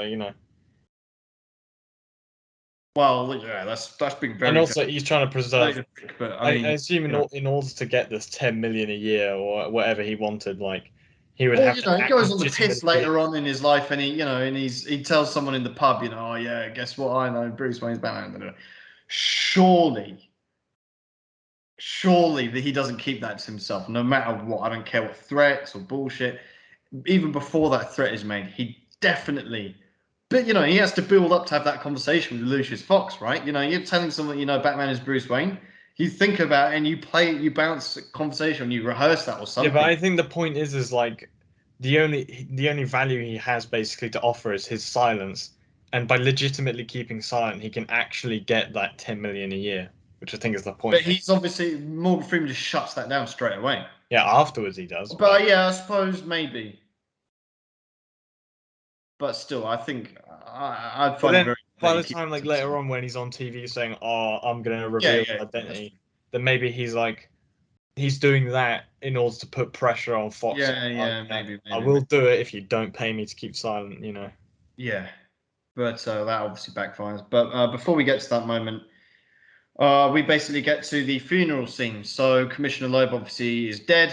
So they do old school funerals, bagpipes, all that shit, and basically this is where everything kicks off. Everything shit hits the fan here because we see all sorts of stuff going on. Batman shows up and he's he's trying to figure out what's going on. He finds those gagged soldiers and everything, and Egg Timer goes up and reveals the blind, so everyone shoots at him. You get Gordon's there, the mayor's there, and the Joker is there. So without makeup, and we only see this for an absolute glimpse, right? But I always found that very strange. That puts me off a little bit because you see the Joker without. I mean, it's cool because obviously it's representing that he's getting his hands dirty. He's like, he's really about it. He wants to, see these things through himself. So he attempts to assassinate the mayor, but instead Gordon takes the bullet, right? Yeah, just shot Uh, right in the back. yeah, he shoots him. Yeah, that's right. And obviously Gordon, takes the bullet for the mayor. At the same time, Dent puts Rachel in the car to drive away, and Joker gets away, obviously, and instead they go and arrest this guy who is the same guy from Prisoners, this creepy guy who's in Prisoners and also in Blade Runner 2049. I don't know if you recognized him.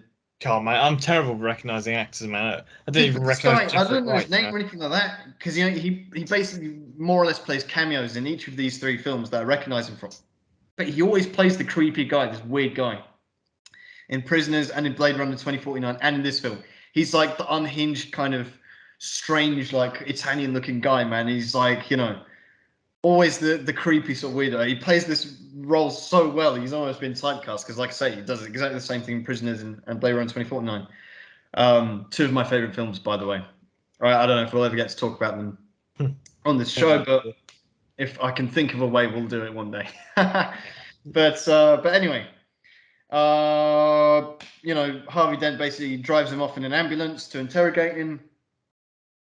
Batman at the same time, we get Batman going to catch up with Maroni in a club. This is a cool scene, which we get Batman in the nightclub beating people up. Goes over to Maroni, lifts him up off the table. That's really cool. Takes him outside onto the balcony, and you get this cool bit of dialogue where it's like, from one professional to another, you know, Yeah, don't do it from this here height, because I the won't fall won't die. kill me. And you go, I'm counting on it. Drops him down, fucking. You hear the ankles breaking, like fuck. As such, that makes me like, Oh, that ooh, sound editing, man, it makes you ooh. cringe. That they won the Oscar just for that sound effect, I think. But anyway, yeah. And he goes, oh, the Joker must have friends. Batman's basically still trying to work out the Joker. He's like, hi, have you met this guy? Da da da. And then at the same time, Harvey Dent is interrogating this weirdo from Prisoners of Blade Runner 2049, where he's like, yeah, tell me what you know about the Joker. and he starts spinning the coin, to decide this guy's life. And at this point, you still don't know it's a double-edged coin, so it's like, oh, this is really this is a great part as well because like so fucking cool. he I puts love like this bit. yeah, because like he puts a gun to the guy's head and he's like, oh, you won't do it. And he's like, oh yeah, I won't.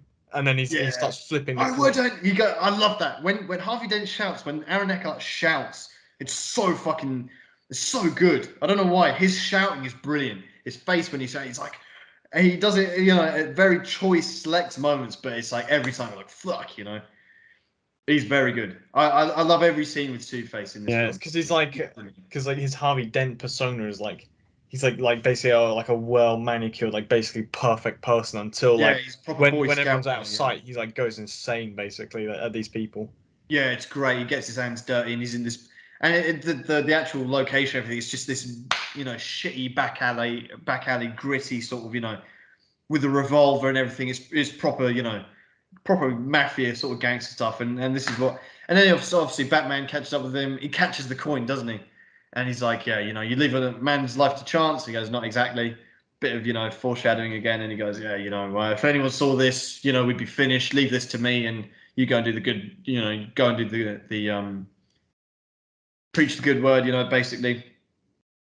And yeah, and basically, obviously, because the Joker put out this threat earlier that if Batman doesn't face reveal, then he's going to keep killing people. So this is where Batman goes to Dent and he goes, well, do you know what? Tomorrow you can call a press conference and I'm going to come clean. I'm going to face reveal and basically put an end to all this shit. And then Alfred, Two-Face goes, you can't give in. You can't give in. Does another shout. It's so good.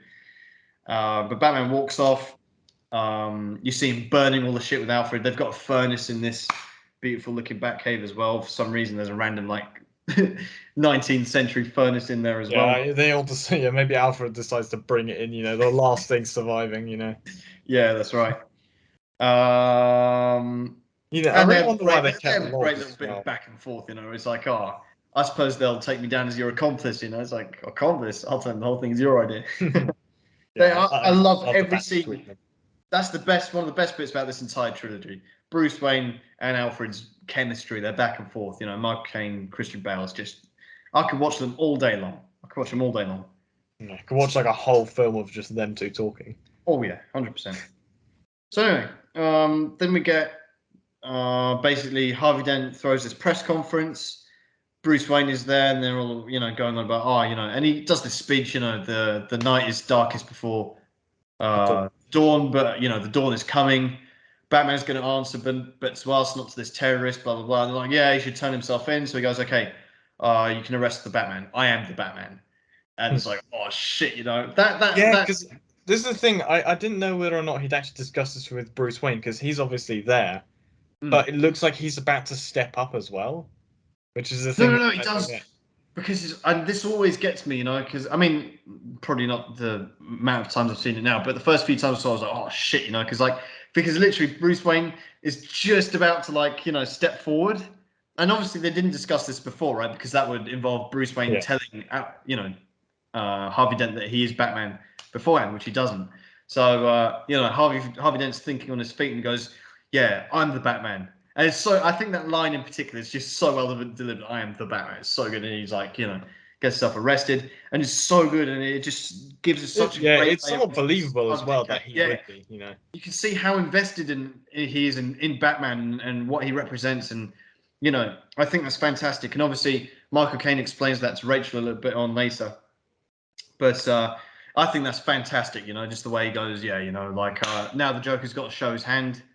And obviously Bruce Wayne's just like, oh shit, it's one of those moments where because Bruce Wayne's one of those characters where he's always in control, and then at this moment it's like shit, the whole thing just flips on its head, and he's just gone through the process of burning everything, shutting down the Batcave and everything, and now he's about to go and reveal himself, and obviously Harvey Dent deprives him of that opportunity. Yeah. In the midst of all this, Rachel has a chat with Alfred, and he goes, yeah, why didn't Bruce do anything? And because Michael Caine goes, well, because obviously Harvey Dent and Bruce, they both believe that the Batman is important. And Rachel gives Alfred this letter, which goes on to fucking dictate the entire rest of the fucking plots of these the next couple of films. But it gives him a letter about, give this to Bruce when the time is right. I love you, Bruce. Yeah. And you know what? This is the equivalent. This is the equivalent for me, where you get Evergreen, Evergreen's character Vesper Lind in Casino Royale, right? Because oh yeah, well they continue, well they like use her in every single for film, being 5 like, films following it, apart from Skyfall, there's a mention of her. And it's like, she's only in one film, but then it's just this hangover of like, oh, blah blah blah. Even in fucking No Time to Die, it's like, oh, you yeah, get. in Quantum of Solace, it's meant to be the whole film is him getting over her. It's It's and so this is basically the equivalent of that, where it's kind of like, okay, yeah, great, I get it. You don't need to like build the entire fucking character over someone that isn't even from the comics. Rachel isn't even a real character. It's just some shoehorned in romantic interest to give Bruce Wayne something to do. I just find that so unnecessary, and again, I wasn't even really very much convinced by. I mean, I said this in the first film, Batman Begins, but even more so for this film, The Dark Knight. I'm not convinced at all by Rachel, and Bruce Wayne's relationship. They have no chemistry. Sorry. I personally think it's better done in Batman Begins, personally. Oh, I thought you said it. Sorry, you said it was better in Batman Begins than in The Dark Knight, right? Yeah. Yeah, same. I think so. In Batman Begins, it's believable, and this is just like it's just there because it has to be. The acting isn't very convincing. I'm not saying Maggie Gyllenhaal's a bad actress or anything like that. She's very good, but the chemistry with Christian Bale is not there at all. I think they should have just gone on a few coffees before filming their scenes, and then at least, because it looks like they've never had a chat in their life. Do you know what I mean? With them? And they're supposed to be childhood best friends for life. Do you know what I mean? So yeah, I'm not buying it at all. But and she's a bit of a diva, by the way. She's kissing Christian Bale and then Harvey Dent later on. And you're like, oh, come on, like. Yeah, she has. Yeah, I don't know, man. Like, I just didn't need this character at all. I think it kind of drags the. I mean, obviously, the whole fucking plot revolves around her, but in a way, but no, very much so, because that's, what. Well, it revolves around her because it revolves around Harvey Dent, and he revolves around her. So exactly, but I think that's just it's too distracting and it's too it's unnecessary. It's just, I don't know. Anyway, I am sure of it. I don't know if there's a stat for this, and if there is, someone please send that to me on Twitter. But I'm sure Rachel is the most spoken word in this film, perhaps in the whole trilogy, more than the Batman, more than Joker, anything. The amount of fucking times I hear the name Rachel, man, and this is for a character that isn't even like a real Batman character. Just it's like fucking Dr. Chase. I mean, I'm not putting her in that bracket. No disrespect, but it's just like. It's just this fabricated character for the sake of having a female, interest. Just to tick the box of we have a love interest. Yeah, it's just not necessary for me. That's something that kind of holds, but not just this film, but the whole trilogy. If I have to criticize, this trilogy, which people are so afraid to do, this is a moment where I go, yeah, you know what, I'm not buying it. However, we do get a pretty cool moment here because and you know what just occurred to me, right? Because Harvey Dent gets himself arrested, right? And he gets taken from this courtroom or this press conference room to the police van, okay? Yeah, secure convoy, basically. Right. And during however long that takes, which I would assume is no more than 5 minutes, Rachel goes from witnessing this on live TV in the top of Bruce Wayne's penthouse, which is at the top of the tallest building in Gotham, to going and meeting him in the back of this van. That's a good point, actually. How does she? Is she fucking a time traveler or something? Like fucking. She got a portal gun, from Rick and Morty or something. It's just like how does she get from there to there? How long does that take? How does she do that?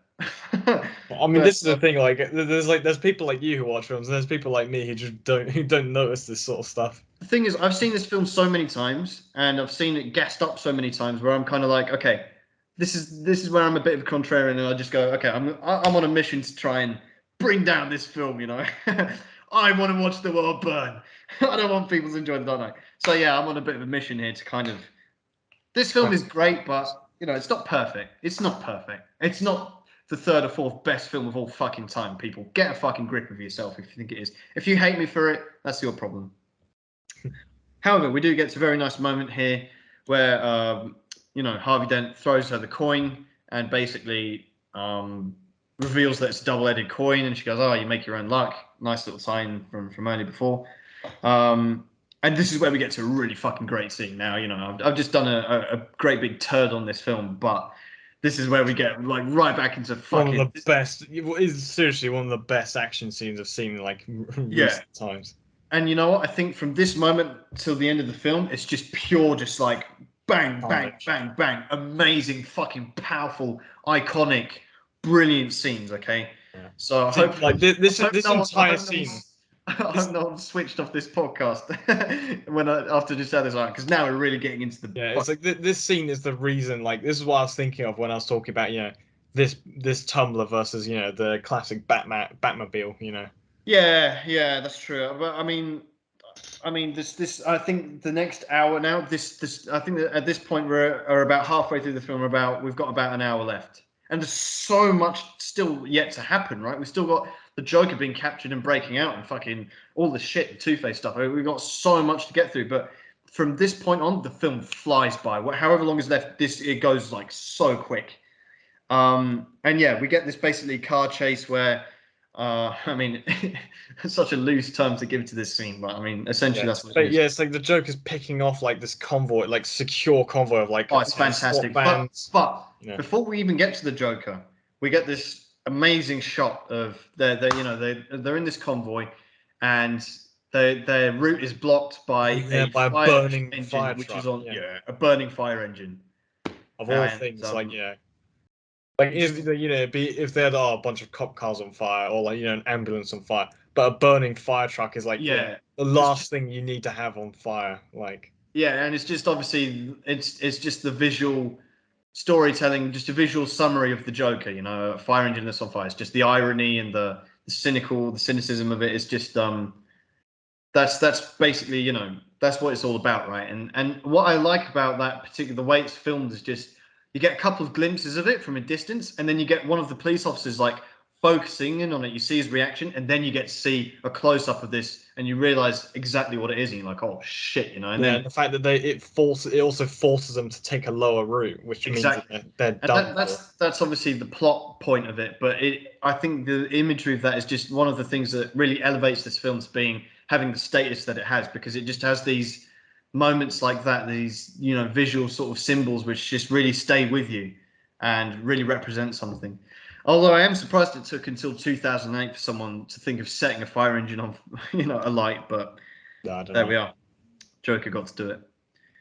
But anyway, Joker himself shows up in a truck which has laughter is the best medicine, but with an S on the front. Put the laughter in slaughter. Classic.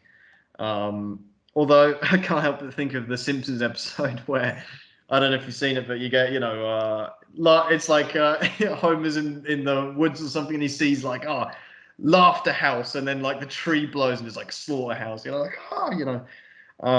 anyway, the Joker takes out he takes out first of all a little Uzi, I think, spraying that around, then he takes out a shotgun, bang bang, and Harvey Dent's like, he's going to need something way more powerful to get through this and that. Yeah, he asks, and then the other goes, "Oh yeah, this is totally going to take that." And then he whips out a bazooka, and that's one thing I will say, something that slightly annoys me in this scene is like when some of the officers, like especially the ones driving, say the most obvious things like, "Is that a bazooka?" And it's like, yeah, it clearly is a fucking RPG. We didn't need to be told that. Yeah, I mean, come on, you live in Gotham City, man. You're seeing the Joker, you're seeing the Batman for the last 3 years or 9 months, whatever it is. Like, you've seen fucking the Scarecrow, Liam Neeson, fucking gassing the city. Yeah, you really shook by a bazooka. I don't know, but anyway, I think it's just to keep the lower IQ part of the audience on track, But then you've got the basically, he fires a couple of shots from the bazooka. Yeah, it blows up a couple cop cars. Yeah, that's right. And then he's loading up the third one to take out Harvey Dent. And at this exact moment, the Tumbler shows up and takes the bullet, basically takes the bazooka, which is pretty cool because you get the Tumbler basically sacrificing itself for Harvey Dent. He's obviously oblivious to what's really going on because he's handcuffed in this vehicle, so he doesn't really know what's going on here. But it is very cool. And obviously we get a little bit of, we get two kids in the car like pew, pew, and then fucking cars actually exploding. Which, by the way, obviously this is the scene, quite a famous scene where the tumbler becomes the bike, basically. You've got you've got Siri in there going, critical failure, critical failure. Yeah, it's just like, just explaining furthermore what's going on. Like, yeah, we can see what's going on It's here. like, oh yeah, do you know that this after taking RPG and crashing, this thing's really damaged, Yeah, actually, come to think of it, it's beyond repair. Come to think of it, let's self-destruct. You better get in that bike you've got out in the front, which is really fucking cool, I must say. Like, Is a cool transformation. I think the first time I saw this, I was like, oh shit, that's great, because it does look a bit strange in front of it, and the fact, and I don't know how, at what point they decided to do this, because I'm sure the first time they designed the tumbler, they didn't intend to have a bike in the front of it, but I mean, the fact that the weapon system makes them go down and do that, maybe they'd already thought of this beforehand. Maybe. Good but point. They hadn't designed it's said on IMDb it's supposedly called the Batpod, and I'm like, yeah, because it would be a crime to call it the Batmobile, and it would be a crime to call it, what it actually is, wouldn't it? Fuck you, Chris Nolan, man. But apparently Chris Nolan had this built in his garage as well. Yeah, of course he did, man. Chris, I'm surprised he didn't. I don't know, whatever. Yeah, maybe he stole it. But one thing about this thing, they never let Christian Bale anywhere near this, just like with the Tumbler, They only have one stuntman who could stay on it. Huh. Well, fair enough. I think it's and probably of all the vehicles we get in this trilogy, the Bat Bike is definitely my favorite, or the Bat Pod. Sorry, Chris Nolan, man, if I fucking change your vision of Batman, but it is the Bat Bike, and this is my favorite vehicle because obviously, future spoilers, we get the Bat in the Dark Knight Rises, which looks dumb as shit in my opinion, but we get and the Tumbler. We already know I'm not really a huge fan of that. But we get the Bat Pod here, Bat Bike, and you get driving through a shopping center, and that's pretty cool. You get these kids. By the way, I am questioning how he doesn't kill anyone, because he's like shoots up a bunch of cars, right? And we see there's literally two kids chilling in their car, right? So it's like, how are they not, Yeah. Pretty good. There could easily be something in any of those other cars. And okay, yeah, considering like maybe it's like half car park, half like driving lane. I'm not sure, but it is very questionable. Like Batman's health and safety regulations on this. And come to think of it, the fact it's like, oh yeah, I won't use guns, but he has them mounted on. Oh yeah, that's right. Two massive like fucking guns right on the front of his bike there. But okay. So anyway, I mean, what we do get is a very cool, the wheels turning on it, which I think that's so cool, because there's a bit where he goes up on the building and then spins around and all that shit. That's super cool, super like sci-fi stuff there. I think that's brilliant. Basically, the convoy in the meantime has surfaced back up to it's basically just a SWAT truck at this point, right? That's right. They get a bit of to get a bit of aerial support, but obviously the Joker's anticipated this somehow, where he has some goons on the balcony ready to go with some just the right height, Yeah, again, I mean, to be fair, the people who are passing the chopper, they won't be able to see that probably. No, I'm not saying that, but I'm just like, okay, the fact that convenient that okay, the Joker's all right, okay, so he's planned this convoy to come through, and he's got the burning truck there, and then he goes down, and then he knows they're going to come up here, and the helicopter's going to be there, and he's got his goons ready with the pint and guns, like. I don't know. And by the way, this is all part of his great scheme to get captured. I don't know. Sorry if this is your favorite film and you're expecting me to jizz over it, but not my style. This is I will say it's such a cool scene. I always love this chase. Oh yeah, don't get me wrong. I'm just saying. There is one thing that does, again with the fucking drivers, pisses me off when he says like, this is like something that you expect to hear out of a Marvel film, when like the helicopter's coming down, he's like, oh, that's not good, and it's like, and then that's bad enough, and he's just, oh, that's really not good, when it like crashes on the floor. It's like, really, like, a bit unnecessary. This is not something the police officer would say, especially like a seasoned SWAT officer that lives in the same city as Batman. Maybe it's like his first day on the job, who knows. But even then, man, I think you know what you're getting into when you sign up for the GCPD in this universe. But anyway, It is cool. They bring down this chopper. That don't get me wrong, that's fucking amazing. And then we get one of the most famous scene, again, really iconic scene here. Maybe the most, actually. Now I come to think of it, this is probably in the top three, along with Joker's introduction and Joker and the party. Joker in the party. Yeah. Now we get Batman. Goes under the truck and makes it flip over, and that's obviously very cool. Yeah, especially as the fact that I think, like, basically everything goes silent as soon as it does that.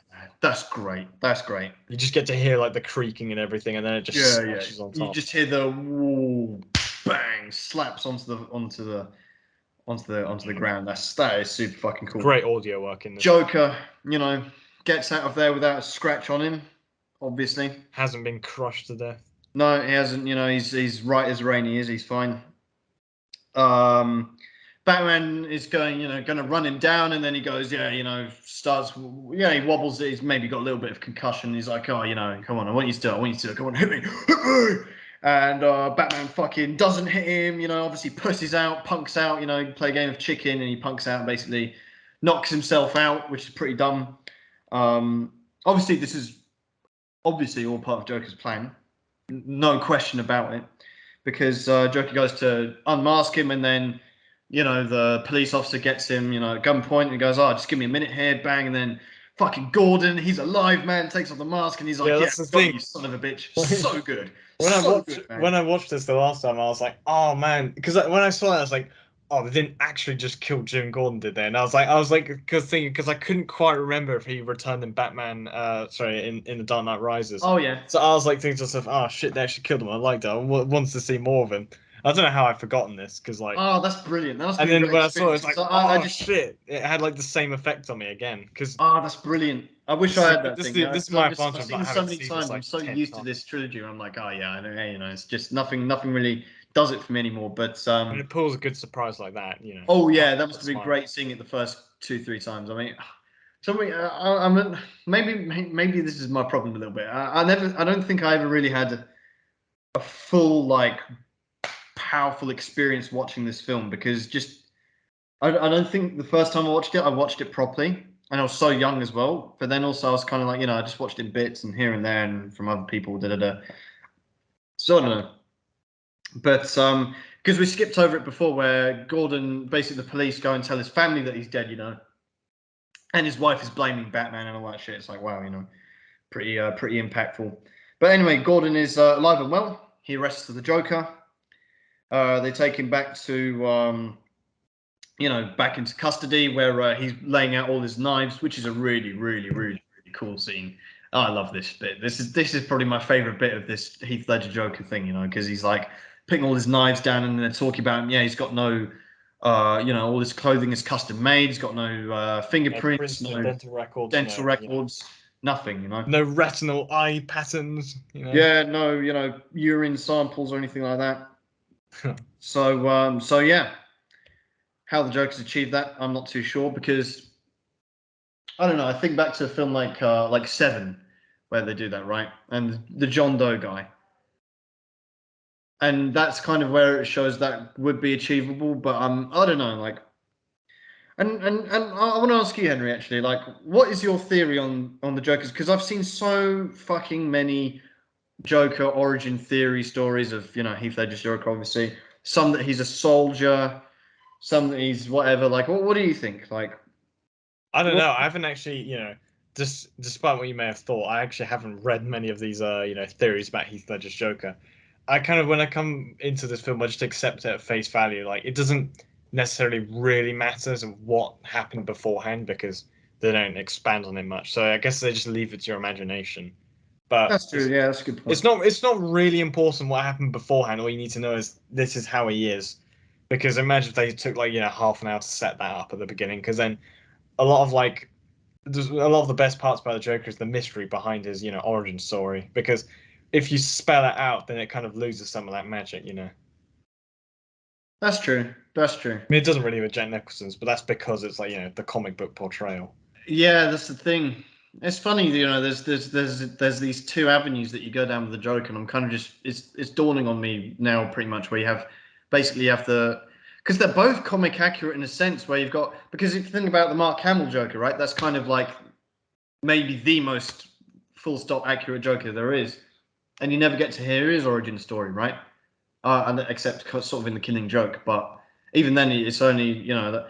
But I mean, with this Joker, right, there's a lot of, I saw a theory where it's like, you know, this Joker, he's like a war veteran, that's why he went nuts, you know, that's why he hates society, because he's like, you see him earlier with the gun, right, at the funeral, where he's obviously military trained, and then later on he just mentions a truck full of soldiers got blown up, and he kind of like, but even though he says it, it's like, I always took it as quite a throwaway line. People really read into that one and go, oh, maybe he was on that truck and all his mates got blown up and that's why. Yeah, but I think it's in like, what's it called? But what do you think of that theory? I mean, or I don't know. I don't know. I feel as it's like the fact that Krishna made the decision to like have him say like 3 different stories or whatever, is that like it doesn't really matter which one you take. Like there are several ways you could go about this will create someone like this, I guess. I mean, the point is that's not, in my opinion, it's not necessarily that important for this. Like I said, that's true. But then I don't know. Like if you're gonna go down that route, then it's very like plausible. Okay, so like we get that in a later film with Joaquin Phoenix's Joker, right? So you get that origin story, and it's like, you know, that is very plausible way of how Heath Ledger would have come to pass, right? Heath Ledger's Joker, that kind of thing. Basically, I agree with you in terms of the different origin stories and everything. That's Chris Nolan, but I think the point of his character is that this is someone who, in Gotham or in that society, that's how they've turned out. Okay, so I don't know. It's just this social message that you're trying to convey with the Joker, and it just doesn't. I don't know. Anyway, so we get back to basically Joker's been arrested. He's in his cell. Jim officially becomes commissioner. That's right. Gordon gets promoted. You know, you're Commissioner Gordon now, and everyone's like, yeah, you know, shaking his hand and patting him on the back. Everyone's clapping, including Joker. Joker's sarcastic clap, which is always quite good. And then we get, fucking hell, this is I think the 4th or 5th time I'm saying it now. This is the most iconic scene. Okay, forget what I said before. This is it. The interrogation scene, right? So, you know, we get Gordon in there with the Joker, and he's like, oh, you know, what does he say? He's talking about all this shit. He's like, yeah, you know, good cop, bad cop. If we're gonna do this, I need to go get coffee. And yeah, he's like, I'm gonna go get coffee. He's like, oh, is this gonna be the good cop, bad cop routine? He's like, not exactly, you know. Yeah, close the door. Then fucking Batman slams his head on the table and then punches his hand. I don't know who punched his hand, but it's because like it's because Joker says, oh yeah, never start with the head because you know the victim gets all like fuzzy and so on. But then he won't be able to feel the next, and he punches him in the hand. Be like, and then he stops talking. I don't know, just whatever. So then, oh yeah, the one line he has a really good line with Gordon. I was trying to remember it just now, where he goes, you know, what's the time? It's like, what does it matter? It's like, well, depending on the time, Harvey could be in one place or several. Yeah, I love that. And you're like, oh fuck, you know, that's a fantastic line. That's one of the best Joker lines for sure, you know. So anyway, he has a chat with Batman in this well-lit room where Batman just looks silly again, because I don't know, I just can't get over it, you know, when he's in like a really well-lit room and you just have his mask and you see his little eyes there, and it just looks kind of a bit silly, you know. No, I personally don't think it looks that bad because I never care about that. That really puts that takes me out of it, to be honest. But, I mean, you do get to have a good inspection of him, but that's about it. Yeah, but I think it's not. You know, it's the point of the Batman. He's meant to be operating in the night and stuff. I think you have him in a well-lit room, which happens so often in this film. It's just kind of like, it just takes you out of it a little bit. I mean, but you have to extract that much out of Joker in this, because it's like the other people outside, he just keeps constantly beating him up, and he's like, everyone is like, yeah, he's losing control of the situation, basically. Well, yeah, Joker's basically winding him up and basically giving him this whole like, oh, you know, you're just a freak, just like me. When they don't need you, they'll cast you out like the leper, blah, blah, blah. Does all these like amazing lines that have spawned a whole fucking generation of fanboys. And, you know, he basically goes, oh, you know, I don't want to kill you. You complete me. Spoofs Jerry Maguire, basically. And then Batman fucking loses it because Joker flips it on him because he's like, oh, you know, you won't have a chance of saving them. And then he goes, "What do you mean them?" And he goes, "Oh, well, the way you threw yourself after I really thought you were Harvey Dent." And then Batman snaps. He's like, "Oh, fucking, where's Rachel?" Doesn't give a fuck about Two-Face now. Now it's all about his, Yeah, he's like, "Where are they?" Yeah, now he's got his dick hard and he's like, "Oh, where's my girlfriend, man? That's not my girlfriend." And yeah, where is he? Bang! And he's like, he's beating the shit out of it. He's beating 7 shades of shit out of the Joker now. I really wonder how, like, the Joker like takes all this. I mean, Joker's brilliant. He just keeps winding him up. He's like, killing's making a choice. Bang! You got to break your rule. Bang! He's like, fucking so good, man. And then he goes, "Okay, don't worry, I'm going to tell you anyway. Harvey's at this address and she's at this one." And obviously, Batman is like, "Yeah, okay, let's get them. I'm going for Rachel." Gordon goes for Harvey Dent. In the midst of all the chaos, we're basically seeing Harvey and Rachel waking up in their respective rooms where they're both, tied to a chair with oil drums around them, and with detonators and a radio between each other, right? Walkie-talkie. And this is very, very, very like amazing, well written, well filmed. This is really amazing scene where, and it's quite emotional as well because they're basically like, they kind of know they're going to die, but then hoping they're not. So they're like trying to. It's like very like powerful kind of scene here, and basically culminates in Rachel going, well, if so, just in case something happens, yeah, I will marry you. Or not even that. Even she. I don't know why they're so afraid of these fucking words, man. They're just like, yeah, you know what? From what you said before, my answer is yes. What, to a latte? No, to get married. Like that one. I don't know. It's just like. Anyway, so anyway, they agreed to get married, and it's like all emotional and shit. And then bang, plot twist: Batman shows up to where he thinks Rachel is, but Joker fucked them and flipped them on each other, and Batman saves Harvey Dent instead. Now, this is a question I've got for you, yeah, and it's a question that I really don't have the answer to because obviously the Joker deliberately flips them, but does he do that because he knows Batman would go for Rachel and save Harvey Dent instead? Does Joker know that Rachel is further away than Harvey Dent, so whichever one Batman goes for, it'll be quicker for him to reach the other one. Basically, like, I don't know, because obviously I don't know if Joker knows that Batman would get to a location before the police, but is that really the case? Is that I don't really know. Do you know what I'm trying to say? I think Joker knows, and these films have established that Batman is like, he operates more efficiently than the police anyway, because he's a multi-billionaire. Of course he can. Okay. But like, I always imagined it as he did it deliberately so that he would go for Rachel, but ends up actually having Harvey Dent, so that it would create some resentment between him and Batman, and so on and so forth. Yeah. Okay. That works. That's for me. how I always thought. I didn't even know you could really think of any other one. Yeah, that works for me. I just question the fact that it's like, is that really how? Because I don't know. He must have picked 2 locations that were just, Harvey Dent's one was like, a mile away, and then, Rachel's one is a mile and a half away, and it's just enough so that you wouldn't be able to get there on time. But then, I don't know, the timing is very important because Joker never gets the time, does he? Right? So how does he actually know? How does he time it so perfectly? These are the things I kind of just question a little bit. Being the kind of guy that I am. So anyway. Where do we get to? So yeah, basically, Batman basically saves Dent. Before we get there, yeah, I think it's important to mention, obviously Two-Face, he's trying to get his way out of it, and then I think this is such a great way of interpreting the half, fucked up side of him, right? Yeah, he falls half. He falls over on his chair, he tips over, and he's got his face coated in the oil. And I like the way they film it, where it's, they turn it 90 degrees, so it looks like even though he's on the floor, it's like horizontal, so it's but then it's vertical, so like the oil's like dripping down. It's cool. I just like the way they did that. I don't know, not too sure why, but it works nicely there. And obviously, Batman saves Harvey. Gordon obviously fails to save Rachel, so she blows up.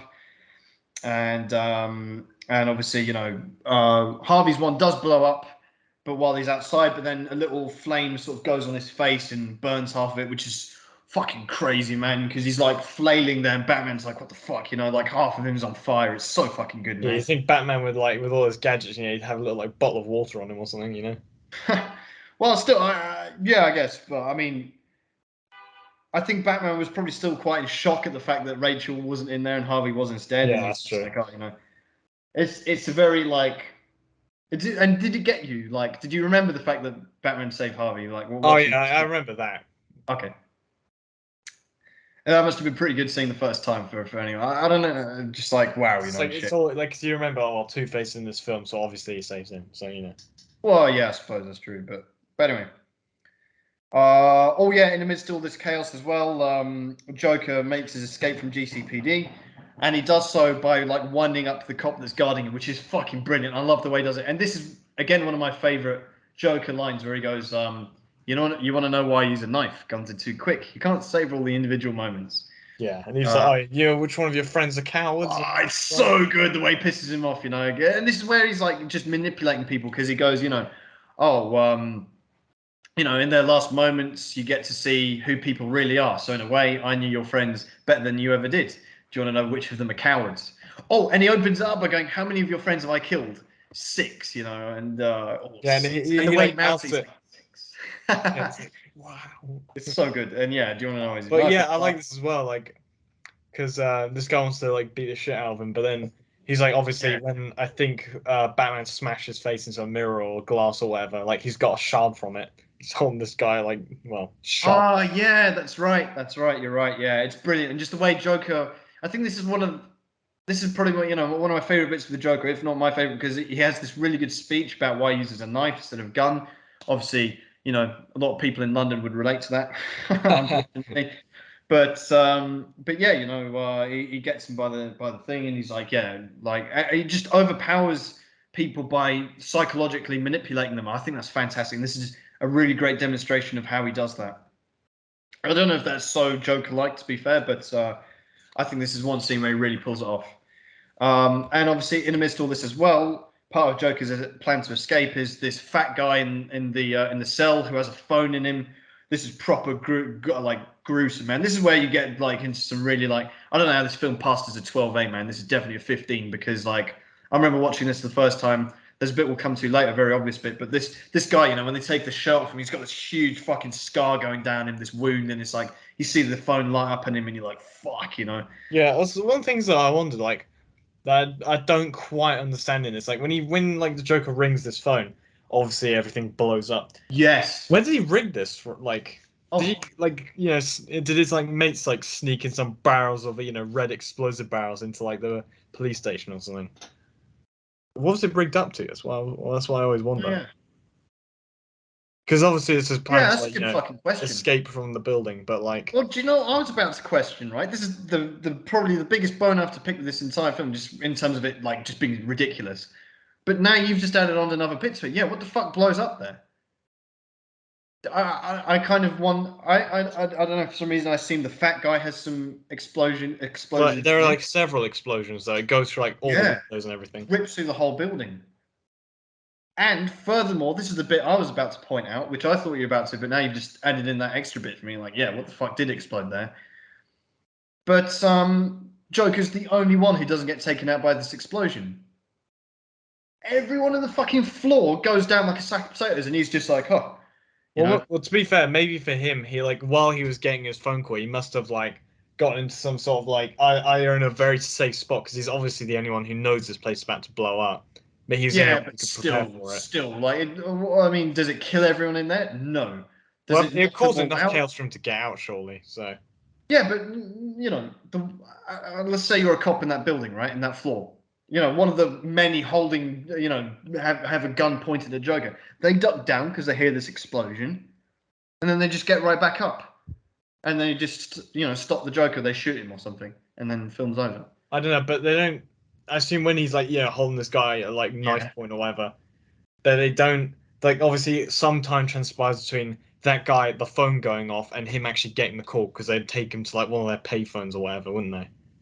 No, So they throw him a mobile phone. They throw him the blower, and he makes the call on the spot. It happens there and then. Oh shit! Yeah. Maybe Right? I really do have a terrible memory, man. But Why like, is it? Why is that's he a the good only point. one that isn't affected by this explosion? I know he sees it coming, but the very worst going to be stunned by it or surprised by it. At which point you just stand up again and then take him down. And I don't know. then he just That is a has good point. free range of the building because he goes on and escapes Lao as well, doesn't he? Just with his keys and everything. I'm like, I don't know. I mean, I guess maybe that would and also that's on release a top bunch of of me not even criminals. realizing where did those explosions come from. I mean, this might release a bunch of criminals at the same time as well. Who knows? Like, maybe they cause chaos. I don't know. No, it doesn't make any sense. It doesn't. There are, yeah. Again, it's another one of those things that, like, yeah. And just the fact that this is all Joker's plan. He's thought all of this out. Okay. Anyway, because Gordon makes the point of going, Joker planned all this along. He wanted to get captured all along, So basically, everything from I don't know. It's just a bit far fetched. Although to be fair, one of the things is like, obviously this is all convenient that happens, but Joker at basically every point in this film is like he doesn't care if he dies or not really. So whether or not that, I think the fact that these plans in a way are kind of so flimsy is that like to him it doesn't really matter if they work or not because he doesn't care if he dies. He just wants to fuck everything up. Yeah, that's true, and I think obviously what I'm doing here is I'm being very cynical, right, when approaching this film because obviously the point of the film is the really impactful sort of moral dilemmas and emotions and social experiments and things they're exploring by using this vessel of a character that is the Joker, right? And they're just exploring all these kind of things, and that's obviously what this film gets raved on about so much. But when you do pay attention to these little flaws in the when you actually when you sit down like we are now and you go, okay, actually think about how that would happen, it's bullshit. And I think Chris Nolan does that a lot in his films. Chris Nolan is obviously a fantastic director, legendary director. I'm not saying anything about him, but you know he's very good at that. He's very good at getting away with things that others wouldn't. Do you know what I mean? And I'm here to make sure that he doesn't. Well, I But mean, to be fair, there are a lot of films that you could say this with as well. Like, with Skyfall, with a very similar thing. How the fuck did, yeah, and Silver the Lord of the panelists? Rings and all that stuff. But these are at least in kind of universes like Lord of the Rings and Marvel and stuff, where it's like it's not taking itself particularly seriously in terms of, in the same sense that the Dark Knight is and Chris Nolan. Their whole goal is to make Batman as realistic and as dark and as gritty as possible. So if you're going to set that standard and then break that standard many times, you can't expect to get away with it all the time. But everyone that You loves could and maybe, rates this film never mentions that. I am the first person I've ever heard mention these things. And you know how talks about this film is, right? So everyone goes on about this film. I've never heard someone sit down and point out the flaws in it. This is why the Millionth podcast is a little bit different, ladies and gentlemen, because we go where others are afraid to. You know what I mean? no. Yeah, this is gonna make you go into witness protection as well. Oh, mate, yeah. Now I'm going to get my little Joker. Yeah, Joker's going to call you out, and then all his fanboys are going to call me out. So fun Well, times. he's dead now, so what can he If do? the Dark Knight Rises episode is delayed, you'll know why. But anyway, so where were we? So yeah, Batman saved Harvey Dent, but kind of half because his face is on fire. Then he's in hospital. Oh yeah, now no. Before we get to hospital, we get Michael Caine reading Rachel's letter. And you get a nice little montage of Joker in the police car with his head out the window like a dog. Very famous scene. You get, Batman at the where Rachel died, and he picks up her coin or his coin, whatever, which is burnt on the other side, which is obviously pretty cool. And he's there and he's like, you're hearing this letter where Rachel's going, Batman, I love you, but I actually love Harvey more. So Yeah. thanks. Although to be fair, one thing I do like from this as well is she calls back to the last thing basically she said to him in Batman Begins, where it's like, you talked about, a time when I could be with you when Gotham would no longer need Batman. But at this point, I feel like there will never be a time where you no longer need Batman, which Yeah. is like a good thing, I think, in this, but that's like riding a bit more off of something that was written in the previous film. Oh yeah, definitely, and obviously it's important the emotional significance of it. We see Batman actually grieving there, He gives Harvey Dent his coin as well. You know, I mean, Harvey Dent's knocked out in the. We see him get admitted into hospital, and That's like Batman. his personal possession though, so they give Yeah, it. yeah. Batman leaves him his coin with half of it burnt up. Batman just casually strolling into a hospital, by the way, but let's not dwell on that. Lest I break down this film. I mean, Yeah, by the way, yeah. Do I you should make a remember, disclaimer guys, this when time. he's in a well-lit room, he looks a bit funny, Yeah. But also, like, how does Batman get in the hospital? Does he just stroll in and just, oh yeah, I'm here to see Harvey, like, I don't know. Whatever. So yeah, he leaves him the coin, and then he's obviously grieving there. He's holding his Batman cowl, and he's like, "Oh, did I do this? Is this all my fault?" And Alfred goes, "No, mate. This is all right. Don't worry about it. This shit happens. You spat in the faces of the criminals, and you thought, there wouldn't be death. It's like, oh, but Rachel, blah blah blah. Rachel's the most important thing of everything in the world. Obviously." Yeah, Alfred's the only one who understands, basically. Alfred's great, man, because earlier on, and Alfred is fucking right the whole time, because Alfred goes on to him earlier, and he's like, yeah, well, Batman, you need to endure, don't give up, don't reveal yourself, you need to endure, just like that guy in the woods, like, and this is where we actually, get the ending to that story, because Bruce goes to Did you Alfred. ever And he's catch like, him? Yeah. yeah, he's like, oh, what did you do with that guy? You caught him in the end. He's like, yeah, we burnt down the forest. So good. And also Alfred takes away the letter, So anyway, but that's very fucking important for Batman, obviously. We'll come back to that, ladies and gentlemen. So make sure you don't forget about that letter. Whew. Yeah, Most don't forget important about fucking Rachel. thing. Yeah, oh yeah. Yeah, Heaven fucking Heath forbid. Ledger, Joker who? I'm sorry, what's this film Yeah. about? So anyway, oh yeah, and Dent. Oh yeah, then we get a really, really, really powerful moment where I'm like, oh, this is for me one of the best moments in the film. Just this little moment where Dent wakes up in hospital and he looks over and he sees the coin, and he picks it up, and to be fair, this is the first watching this film. This is the first time I kind of realized, like, when he picks up the coin and he looks at the good side of it, he, obviously remembers Rachel. You get a little flashback of when he tossed her the coin. And was that the last time he saw Rachel? It may well have been. I I think assume it it must was. have been. Because you're like, shit, so much happened between now and then. But yeah, that must have been, because between that moment where he gives her the coin, he goes in the truck, Joker gets arrested, and Harvey gets kidnapped, right? Yeah. Yeah. Okay. So that was the last time he saw Rachel, and then obviously he has a chat with her over the walkie-talkie. So that's really nice. But then obviously he turns it over, sees it burn up, and remembers that she's dead. So then he goes, oh, and then he goes mental, and then you see him like go crazy, and then he rips off that bit of his, thing, but you don't see the face yet. You don't see the Yeah, face. it's like Really. complete, like they don't have his actual screen there, but you can see him obviously. Oh, and Probably would have yeah, they deafened you. really make you wait for it. And anyway, yeah, and basically Gordon goes in and visits Harvey Dent, Oh, and such a good part as well. yeah, this is amazing because he Like goes, it's like so like because of he like again I'm not shitting on Heath Ledger, but because of Heath Ledger's Joker, this is like so overlooked. I feel. yeah. No, Like I completely agree. And you got, because he goes, you get the build up, and this is where, Chris Nolan allows the actual name of a character to be announced. Where he goes, oh, what was it they called me back in your department? It's like, I don't know, and it's it's like, like oh, say it. say it, yeah. You get another Aaron Eckhart shout, it's so good. And then he goes, oh, Two-Face. It was Harvey Two-Face. Two-Face, yeah.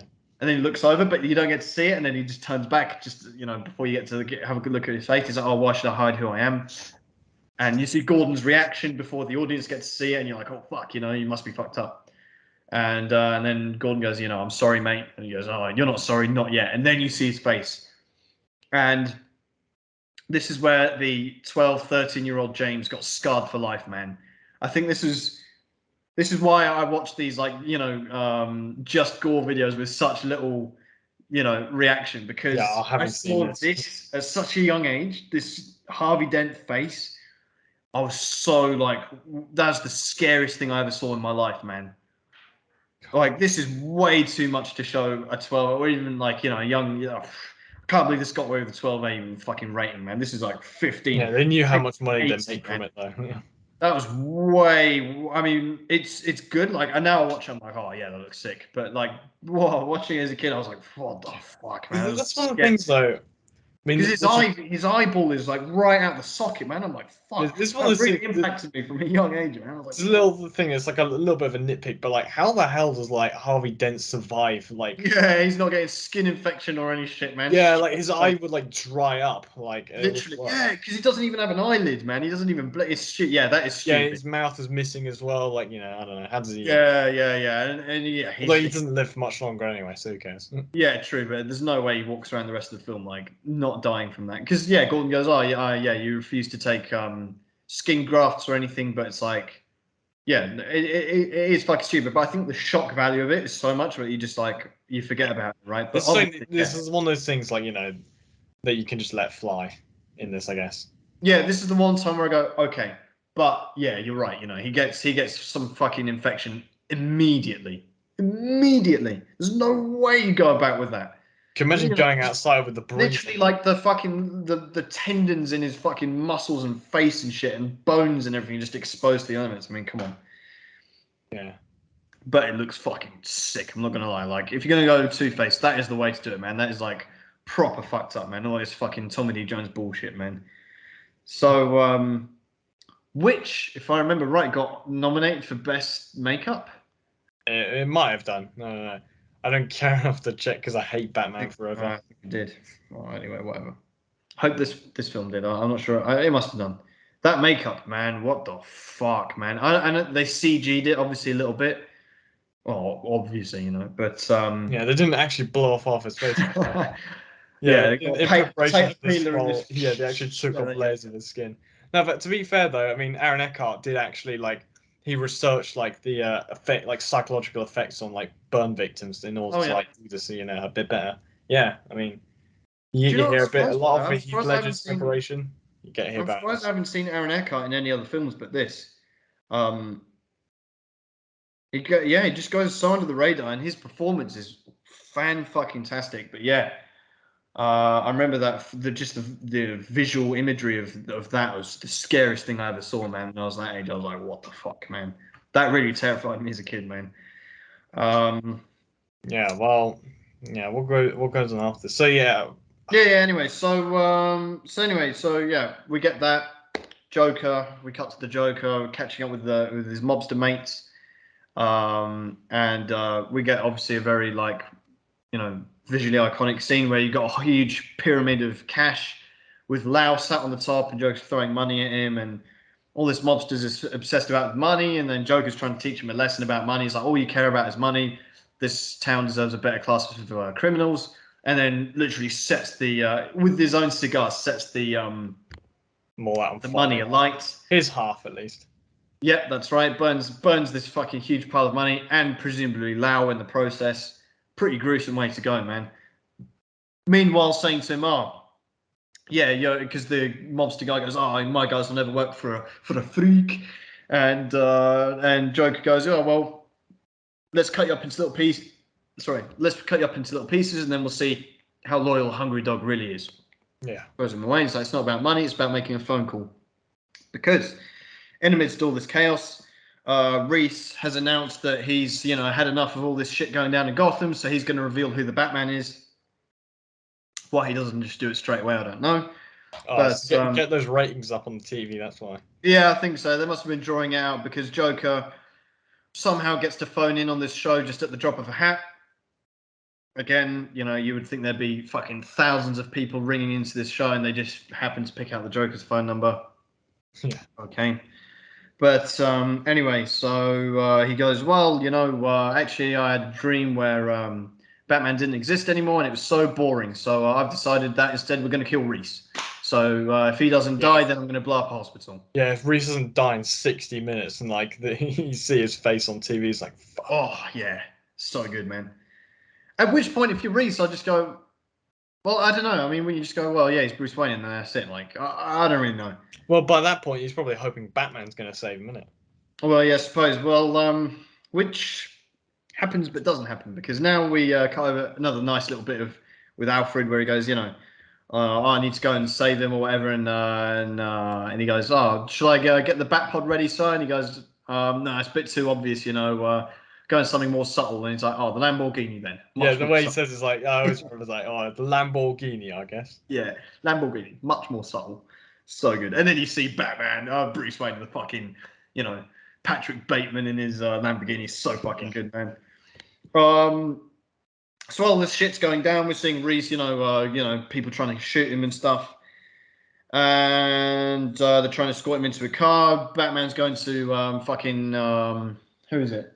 Alfred or Fox or Gordon or one of them going, yeah, find me all the information about all these cops, see who's got relatives in the hospital, because whoever does will probably try and kill Reese.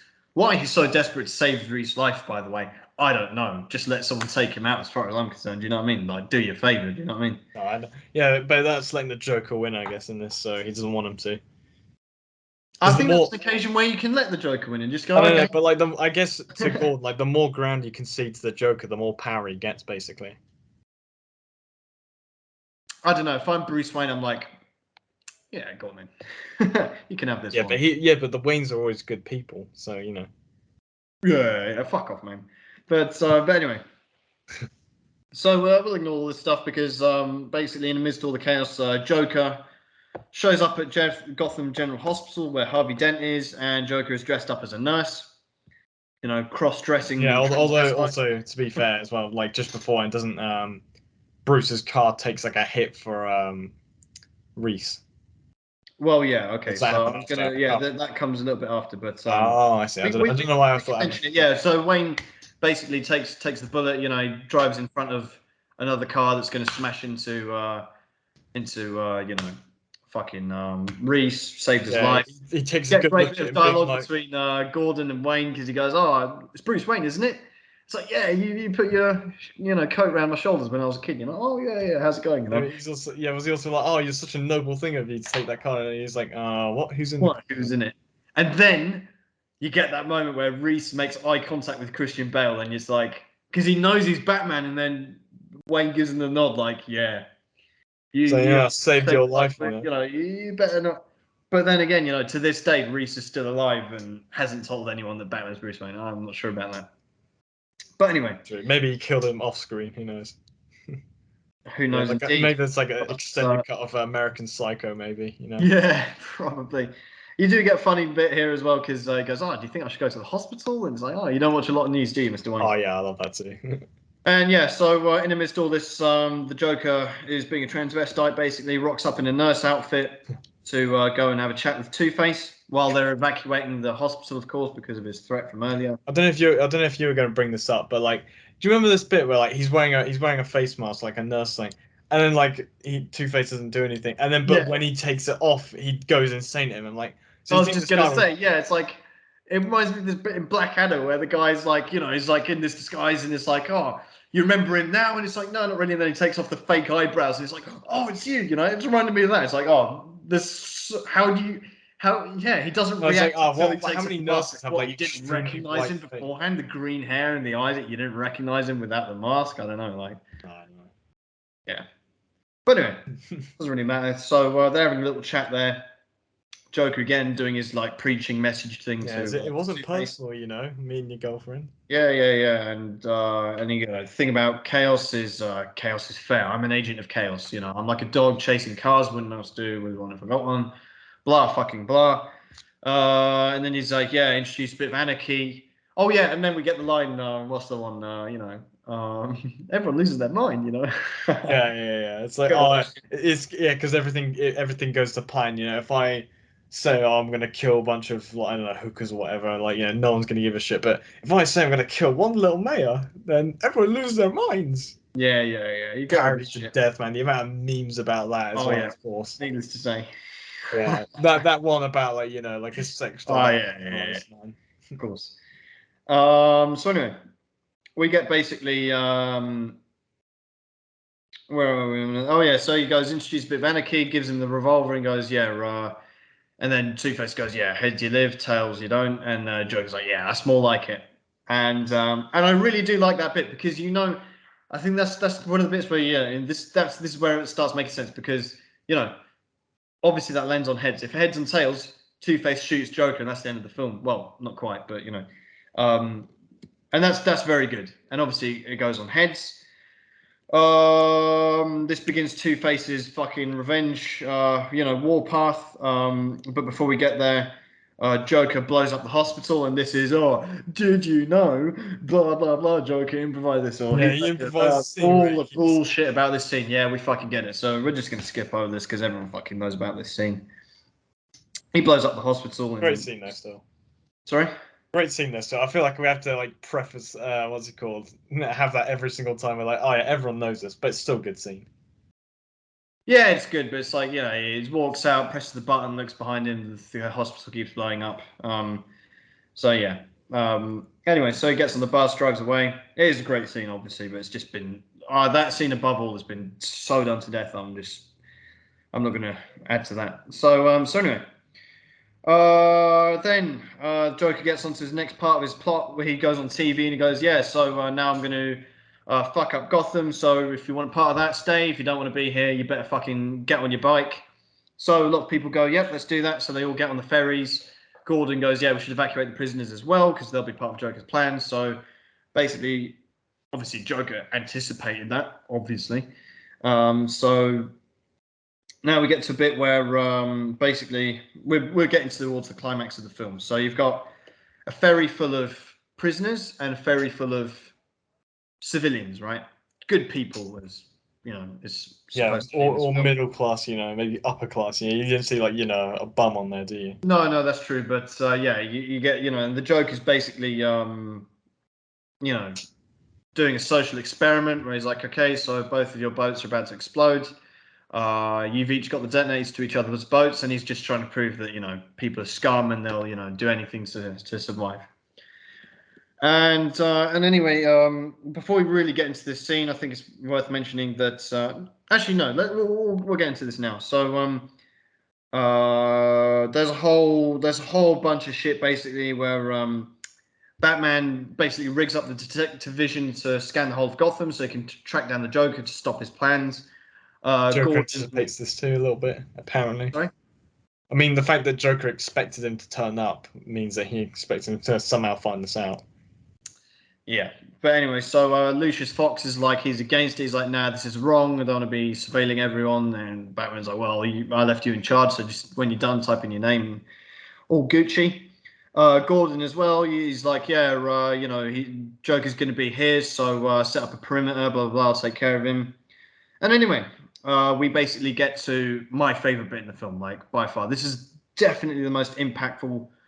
This is just fan-fucking-tastic. I mean, you've got the boat of the prisoners and the boat of the... And it's funny because this is a scene in the film which has... Batman's not in it, Joker's not in it, Two-Face, no one's in this film. It's just literally people. And this is where Chris Nolan just really comes into his own in terms of displaying something about society that forces us to think, what would we do in that situation? I mean, this look like if there's anything in this film that makes me have to suspend my belief, it's the fact that people wouldn't actually blow each other up in this case. Like, if you do this IRL... Let's say you're on the civilian boat, right? And you get your and obviously and it's just amazing. This scene is just like a film of its own, right? Because you've got the conversations happening on each boat, and obviously on the civilian boat, they're passing around they start voting. They switch to democracy straight away because that's how they think. Yeah. And they vote to blow up, and it's like, well, who's going to pull the who's going to, and it's like the whole corporal punishment argument. Would you pull the lever? Would you do the lethal injection or firing squad or whatever, so who's prepared to get their hands dirty? So I ask you, Henry, what would you do? Someone hands you the trigger? Well, have you ever played Counter-Strike Global Offensive? Always got to set off a bomb. But I'm not talking about what I would personally do, but this is just how I view it would happen. What would you do? I personally wouldn't. You wouldn't? But I know in real life, if this happened, someone would do it. Guaranteed. Like... Because, I mean, for this scene, they had like 800 extras and they filmed it all in a day and so on. So assume you had like 400 people per boat. There's going to be at least one person on there who's going to try and blow it up. Yeah, I think so. Because you definitely, I mean, these are all like pissed off rich people who are, although, you know what? I think the reason they don't is because I think the guy who says he will and then chickens out, because I think you're right. Someone would step up to do it, but I think they wouldn't have the bottle because, and the reason for that is because they're doing it in front of a whole bunch of other people, right?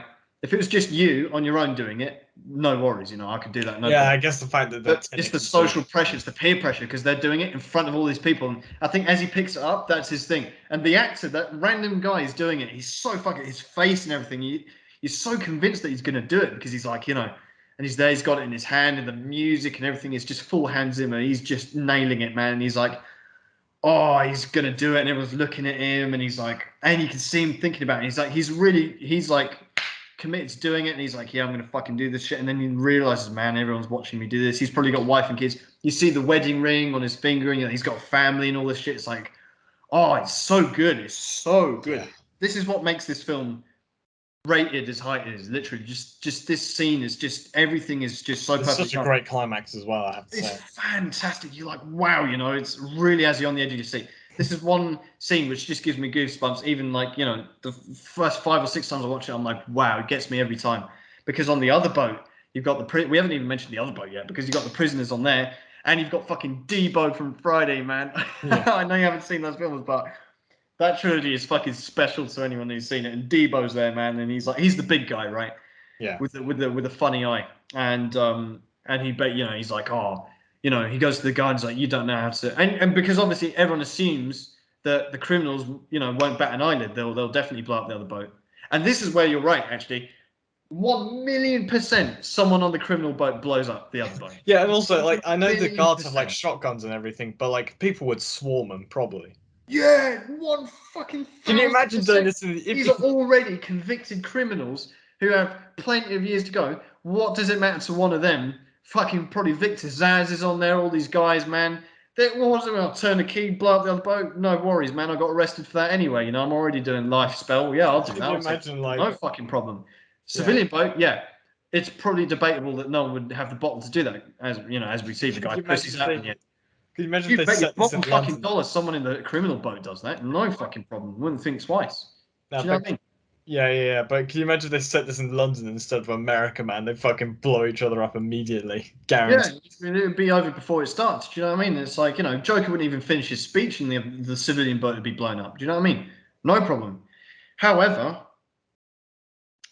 what we never see is the fact that we're taking the Joker's word for it that it would blow up the other boat. Because who's to say that they don't have the triggers to their own boats? Right? And it's like teaching them a lesson. Do you know what I mean? Like they would kill the other boats, they kill themselves, right? So there's always that in the back of your mind as well. It's like, well, because obviously he fucked up the Harvey Rachel thing earlier. He told them the wrong ones. So there's every chance. I mean, and we'll never obviously get the answer to that, but there's every chance that he rigged up the boat to blow up their own. They have their own triggers. So how do they even know the Joker's telling the truth? So yeah, that's a good point. I mean, I hadn't even thought about that myself, but like, I mean, yeah, this is a fantastic scene. But the thing that I also find that also helps elevate it as well is like, obviously, like Gordon thinks they have no time, so they're all going to go in like with SWAT and everything. But then Batman obviously is like, oh, yeah, give me 5 minutes, basically.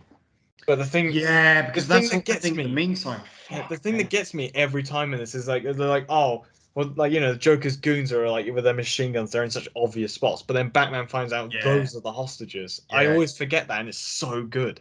Although, why the hostages are stood up like that, I understand that they're gagged and taped to the thing, but why they don't just... They probably tied their legs together and have them suspended or something like that. Who knows? Nah, I'm not sure about it. Or what, he's got broomstick up his ass as well to make sure he stands up. I'm not sure. Oh, who knows? I don't know. But yeah, in the midst of all this, so cool, obviously, yeah, you've got the fucking Batman's taking down these villains and dogs and shit. By the way, Batman's a dog killer, man. He kills at least 2 dogs in that. I'm not happy about that. But they're not people, so it doesn't count. I suppose. But nevertheless, he is a dog killer. And he finds the tape goons and eventually gets to the Joker. And by this point, obviously, Debo, he's like, he does that bit where he's like, you don't know how to take a life. Let me do it. I'll do what you should have done 10 minutes ago. He says that I'll even say that I took it from him. Yeah, you can tell him I took it by force, blah, blah, blah. And the guy's like, okay. And he fucking takes it off him and then chucks it out the window. It's like, whoa, so fucking powerful. And he sits back down and all his mates are like, what the fuck, man, Because you're convinced that guy's going to blow it up, do you know what I mean? And then he doesn't. Yeah, And can you it's imagine if, obviously like, like the can you more imagine if it hit the remorseful water and criminal, it I short suppose. He's circuited, blew actually up? sorry Like, for what he's done. Sorry. yeah. Can you imagine if that, like, when you threw out the water, it short circuited, actually blew up the boat anyway? Yeah, it'd be fucking funny, wouldn't it? But yeah, I mean, obviously, this is like the one remorseful criminal the Joker didn't count on being in the boat. He's like, yeah, Yeah, do you reckon he, like, checked out all their criminal profiles and be he like, must have yeah, done. I'm not buying it. They're not a single fucking hardened, seasoned fucking Gotham criminal put in there by Batman himself. Yeah, killers, rapists, murderers, all that shit. Not a single one of them does go, yeah, I'll blow it up. Like they're not queuing up to blow up the other boat, man. They like do it without such fucking hesitation. Do you know what I mean? oh, I don't know. Well, yeah. Or whatever. So anyway, so Debo throws out the thing out the window, sits back down, and then the bald guy in the other boat, he's like, thinking about it, and everyone's looking at him and shit. He's like, and then obviously he doesn't have the guts to do it, so he sits back down like the fucking pussy that he is to go back home and get his divorce, whatever, from his wife. He lost all respect for him as well. And obviously Batman has the little showdown with Joker, and he's like, we better stop all this fighting because we're going to miss the fireworks. And he goes, there won't be any fireworks. And he goes, and here we go. And obviously nothing happens. So then the Joker goes, you can't rely on anyone these days. Luckily I came prepared, so he's got 2 triggers on him, and it's a funny world we live in. By the way, do you know I got these scars? Batman goes, no, but I know he got these. The ninja stars shoot out and fucking, don't kill Joker, but disarm him, and he falls down, and Batman overpowers him and shit. By the way, how the Joker gets him into this exact like position where the beam is down on him and shit is like beyond me, but I don't know. But to be fair, he just, like, I will say one thing with Heath Ledger's Joker: he just beat the living shit out of Batman with like an iron bar or Oh something. yeah, when he had the chance, when Batman was in the net and 2 dogs on him already, and he gets like fucking crowbar and starts battering him. But yeah, he has good fun. He has good fun with that. It's very good. But yeah, so he fucking batters Batman and then sort of overpowers Batman, but then Batman overpowers him, and then fucking Joker does this speech where he's hung upside down, and it's like, obviously everyone knows about this scene. I don't know if there's anything I can say about this that hasn't already been said. I can basically memorize it by now. Yeah. So I think we're destined to do this forever. Da, da, da. Yeah. An unstoppable force, immovable object, X, Y, Z. Don't really think there's anything we can say here that hasn't It's already like been Joker said. quote. This film is just Joker quote generator.com basically. Yeah. Anyway, needless to say, that's the last we'll see of the Joker. In amidst all this, Two-Face has been going on a bit of a killing spree. So, first of all, Two-Face has escaped from the hospital, and they obviously brought his suit along with him because he's still got half a burnt suit there, which they didn't throw away. They just left it with him. Yeah, Next to I really wonder as well. Like, how does he get around? Like, he just walk, just this guy you just see he strolling down the gets an street Uber with or half something. his face burned off. Yeah, no one stops him or anything. But anyway, and no skin infection stops him either. Who knows? Anyway, so first of all, he's basically on his revenge path, catches up with a few bent coppers, one of them in the pub, shoots him. Another one's Maroney, now this is maybe the last bullshit moment of the film, so let me get it out of the way. So he's in the car with Maroney, right? Spins the coin, doesn't shoot him. Then he shoots the driver. Okay? That car does a fucking Casino Royale James Bond flip 30 times over, yeah? Smashed up, blown up into a train, demolished, fucked, finished, yeah? Everyone in that car is dead, deceased, right? I mean, yeah, like 1 Dent's million already percent. half It's dead. not even like it's ambiguous or like, or it's a little bit intact because, with the truck earlier, yeah, Heath Ledger walks out of that. Debatable, okay? This is like no chance anyone survives that car crash, let alone walks away from it, let alone is in, not mint condition like Two-Face is, but he's fine. He hasn't broken anything. Yeah. Come on. I mean, Come on.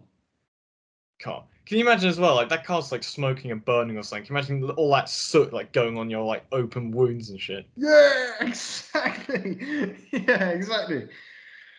And then he gets up with another cop who, drove Rachel, and lest we forget and he gets her to call up Gordon's family and say, yeah, you need to go here. It's like, did she believe you? That's because she trusted you, just like Rachel trusted you. Like, okay, we get it.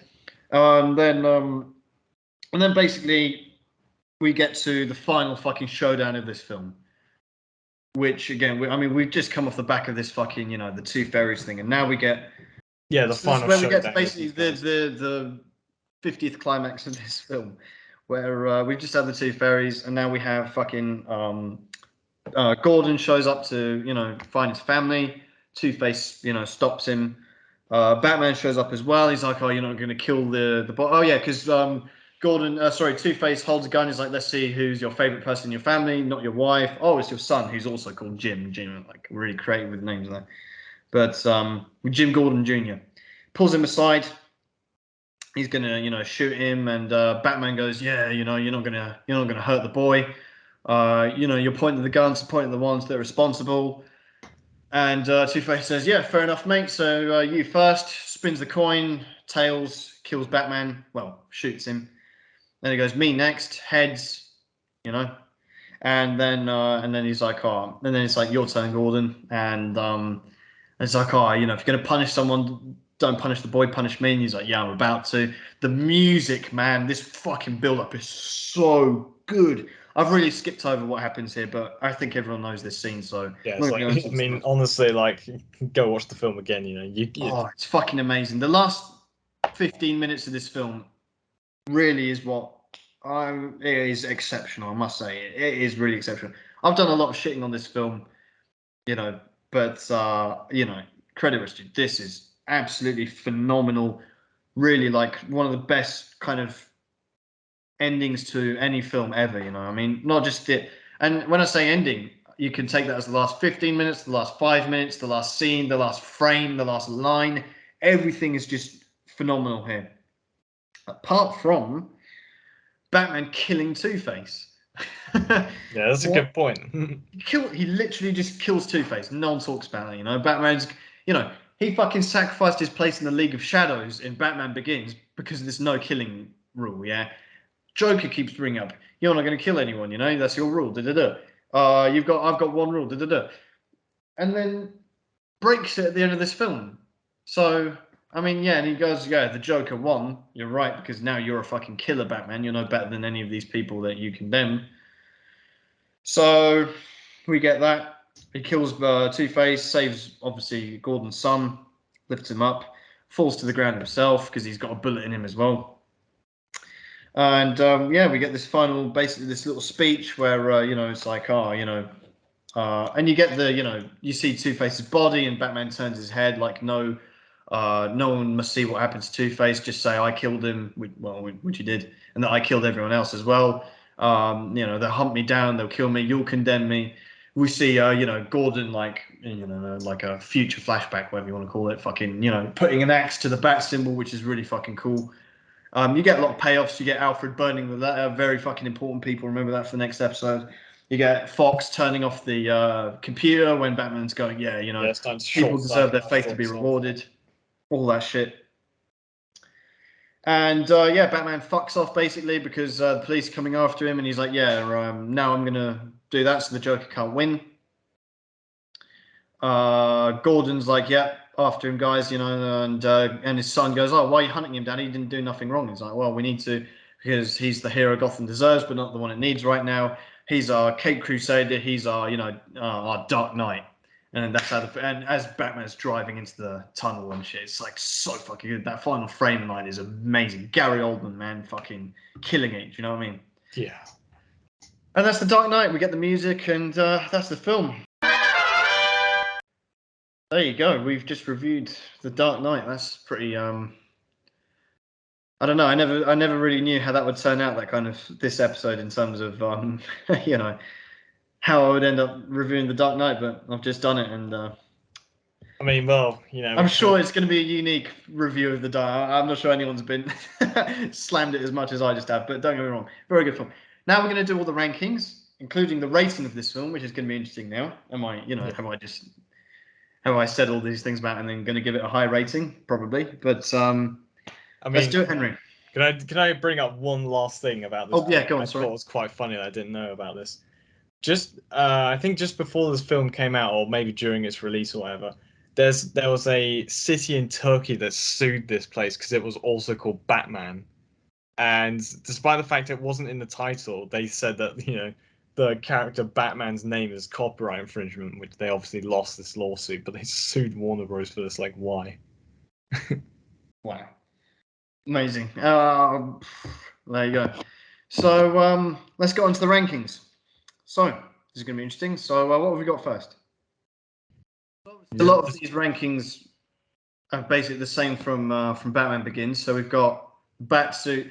By the way, the Batsuit gets upgraded. We didn't even mention this, but the Batsuit gets a little bit upgraded so he can turn his head. I don't know why they didn't just do that from Batman Begins and why that needed to be something. I don't know. They literally discussed in the film at the beginning, but yeah, maybe it's just a reference to the fact that none of the others could turn their heads originally. Who knows? Yeah, who knows? But anyway, so Batman is still obviously number one here. Bruce Wayne as well, still number one, right? Yeah, easily. Yeah, there's no Robin in this, so. Tumblr still number two, which I'm. I don't know. I think this film justifies it being it's the second one. No, it doesn't. Yes, it does, man. You love your child nostalgia too much, man. Okay, so now are we going to do the Joker now? Let's get the other ones out of the way. Yeah, we'll probably save the Joker till last before the film. Well, I think all the rest is the same. It's just the Alfred's. Yeah, that's true. We just need to do the Joker and the film rating, right? And the Sigma moment, right? Of course. Okay. So, what do we have so far? We obviously have Jack Nicholson Cesar Romero, yeah. And Cesar Romero number two. Yeah. So, Heath Ledger's Joker. This is probably going to get a few death threats, personally. Number three, right? Yeah, clearly. No. I mean, this is the thing. There's been a great debate that I think most people would say Heath Ledger is the best Joker. Because I think I would go as far as to say I think 9 out of 10 people would say Heath Ledger is the best Joker. Yeah, but that's because most people who've seen The Dark Knight are probably too young to have seen Batman 89. Yeah. Or they don't appreciate it, or they're just too brainwashed to. Or it's because most people are used to the Chris Nolan effect. I don't know, modern cinema. Yeah. That's you said it just right there, Chris Nolan effect. So are we the 2 out of 20 that are going to put Jack Nicholson first and Heath Ledger second? This is the thing, because I don't want to understate the fact that this Joker is still incredible. Obviously, it seems that every single most Jokers have most Joker actors sacrifice something, or there's a sacrifice involved with Joker. I mean, with this one, obviously, he sacrificed his life. Jared Leto's sacrificed his reputation. Fucking what's it called? Joaquin Phoenix sacrificed, his became a chain smoker in order to do it. Cesar Romero wouldn't sacrifice shit, so he paints over his mustache. Wouldn't even sacrifice his mustache, man. Yeah. But Warner Bros. The entire studio sacrificed everything to get Jack Nicholson. Jack Nicholson did sacrifice shit, man. Yeah, I know. I mean, they all sacrificed everything to get him in the film. Including throwing Robin Williams under the bus. Yeah, man. Hey, Jack Nicholson, he's a player, man. He didn't sacrifice shit for this, and he still had a great time. And for me, was still the best Joker.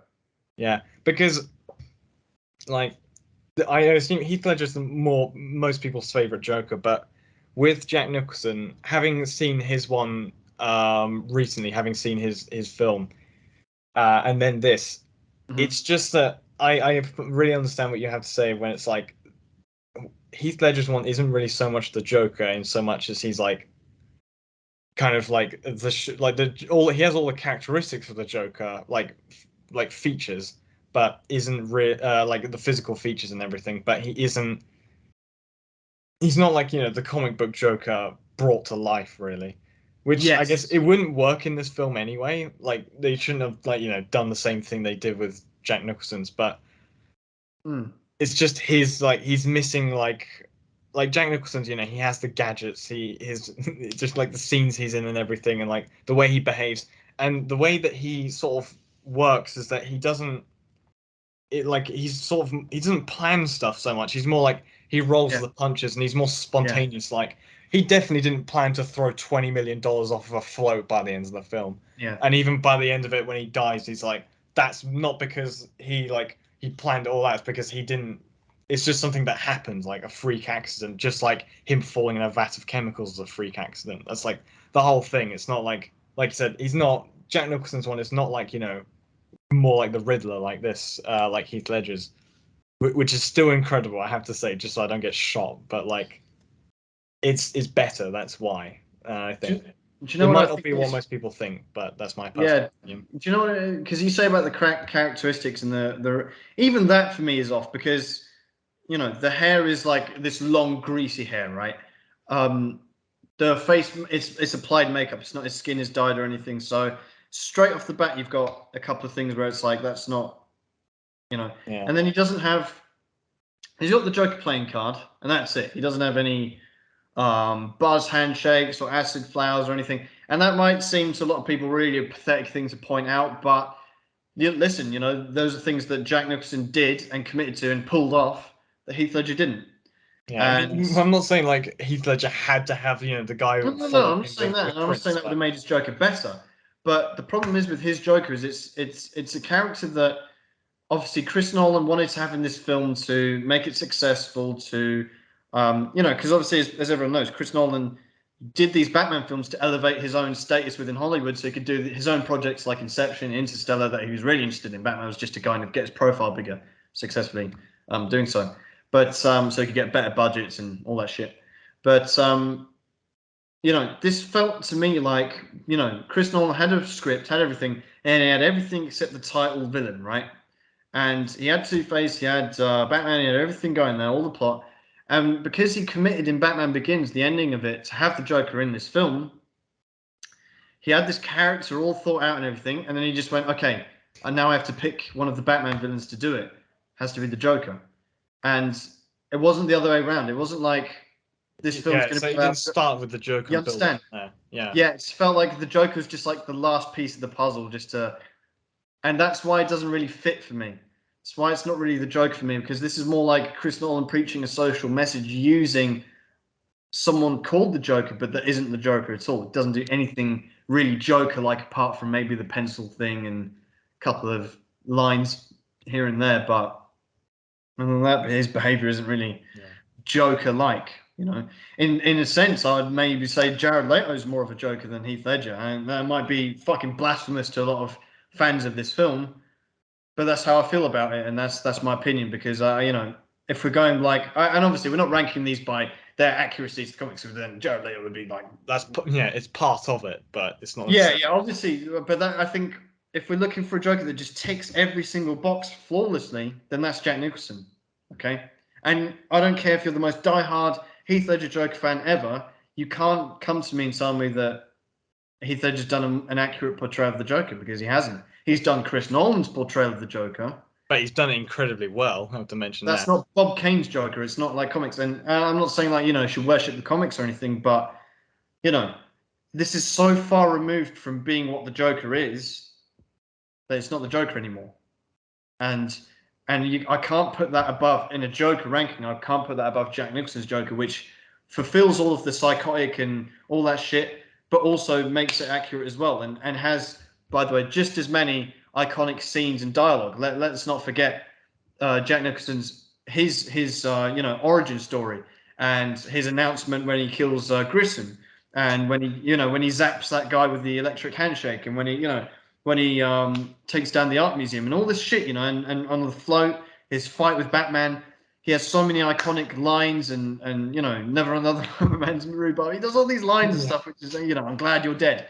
All these lines, just as iconic as anything Heath Ledger does. It's just Heath Ledger is more like you know, just in this era of cinema where it's just a little bit different, and perhaps the film that he's surrounded by is a little bit more serious and well thought out, better thought out because it's had the privilege of building upon Burton's, you know, reinvention of Batman in the first place, you know, 20 years prior. You know what I mean? Yeah. I mean, yeah, there are arguments that you could say for, you know, there's a reason why most people, I mean, there are several reasons why people, you know, like Heath Ledger more than Jack Nicholson, probably because half of them haven't seen him. But like, and also the era that we're in and so on and so forth.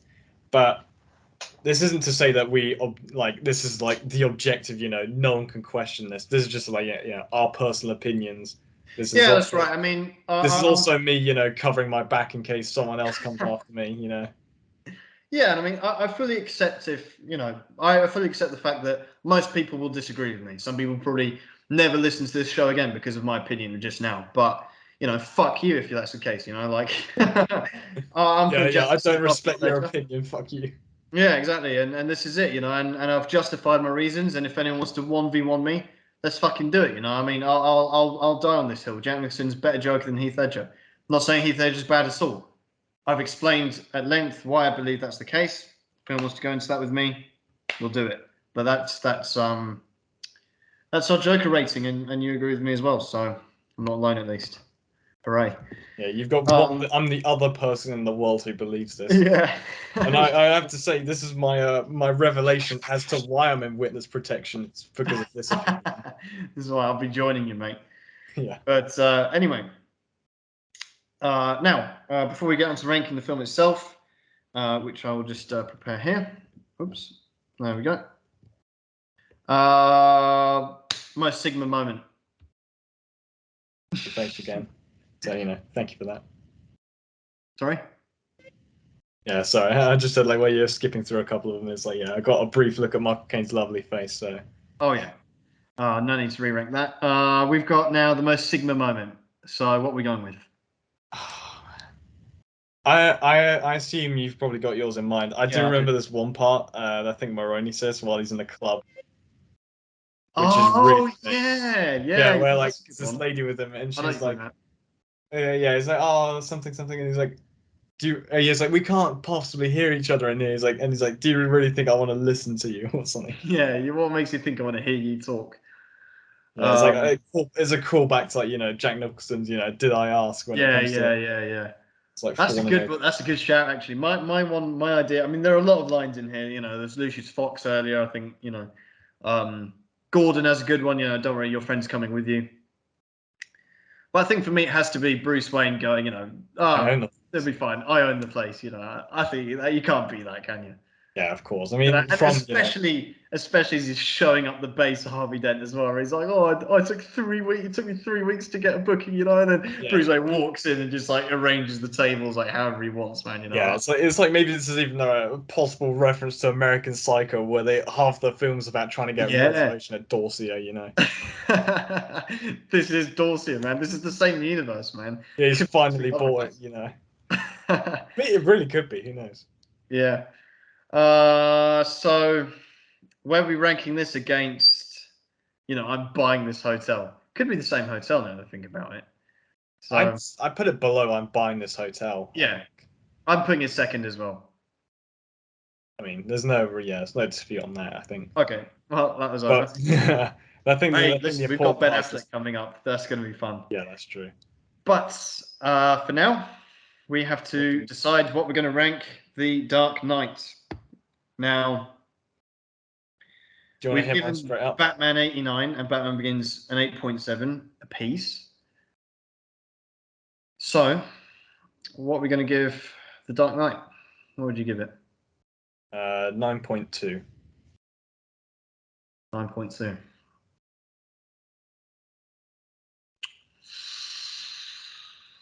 I'm with you in giving it. There had to be a point where something would go above Batman 89, and this is that day. Oh yeah, don't get me wrong. Yeah, it's definitely getting a 9 from me. I would probably give it a 9 dead, which would compromise us on a 9.1. Yeah. Yeah. I'll probably give it. I'll be fine with giving it a 9.1. I mean, it's a 9.0 on IMDb. Is a little wiggle room, I guess. Thing is, I look back on it, I think all the things I criticised of it, though, and that makes me think, but the amount of shit. It's such an epic film, though. I've given it such a hard time because I've seen it so many times, and it's I just, and I'm not trying to be different, that's not the kind of person I'm very honest, and I just say what I think. But yeah, don't get me wrong, I can't, I can't knock it. It's obviously one of those films. The scenes, the two berries. Actually, yeah, I'll give it 9.2. You're right. Oh no, 9.1. 9.1. Okay, and there it is, 9.1. And I'm gonna let the cat out of the bag here. This isn't the highest rating I'm gonna give a Batman film. Really? So, We'll get there. We'll get there. And ladies and gentlemen, you'll have to keep following and subscribing and everything to find out which Batman film that is. Yeah. But for now, The Dark Knight has gone in number 1 with a 9.1 rating, above Batman 89 and Batman Begins on an 8.7 each. We're happy with that rating, Henry, as one of the most iconic films of all let's time. go with that. Yep. 9.1 for The Dark Knight. So there you have it, ladies and gentlemen. That has been our review of The Dark Knight. Thank you for listening. Make sure you share it around, you follow us, send me all my abuse at Millionth James on Twitter and at Millionth Henry on Instagram, or in the comments, whatever you like. Drop us your 1-star dislike. Oh, you can't see dislikes anyway, so it's okay. But you actually can with the Google Chrome extension. That's what I use. Oh, thanks for that. A quick shout out to that, and they don't pay me. Trust me. Great. So thank you everyone for listening. Thank you, Henry, for joining me once again. Next week we're going to do The Dark Knight Rises. Very much looking forward to that one. And another one we'll be doing in person. That's right. So stay tuned for that. Same bat time, same bat channel.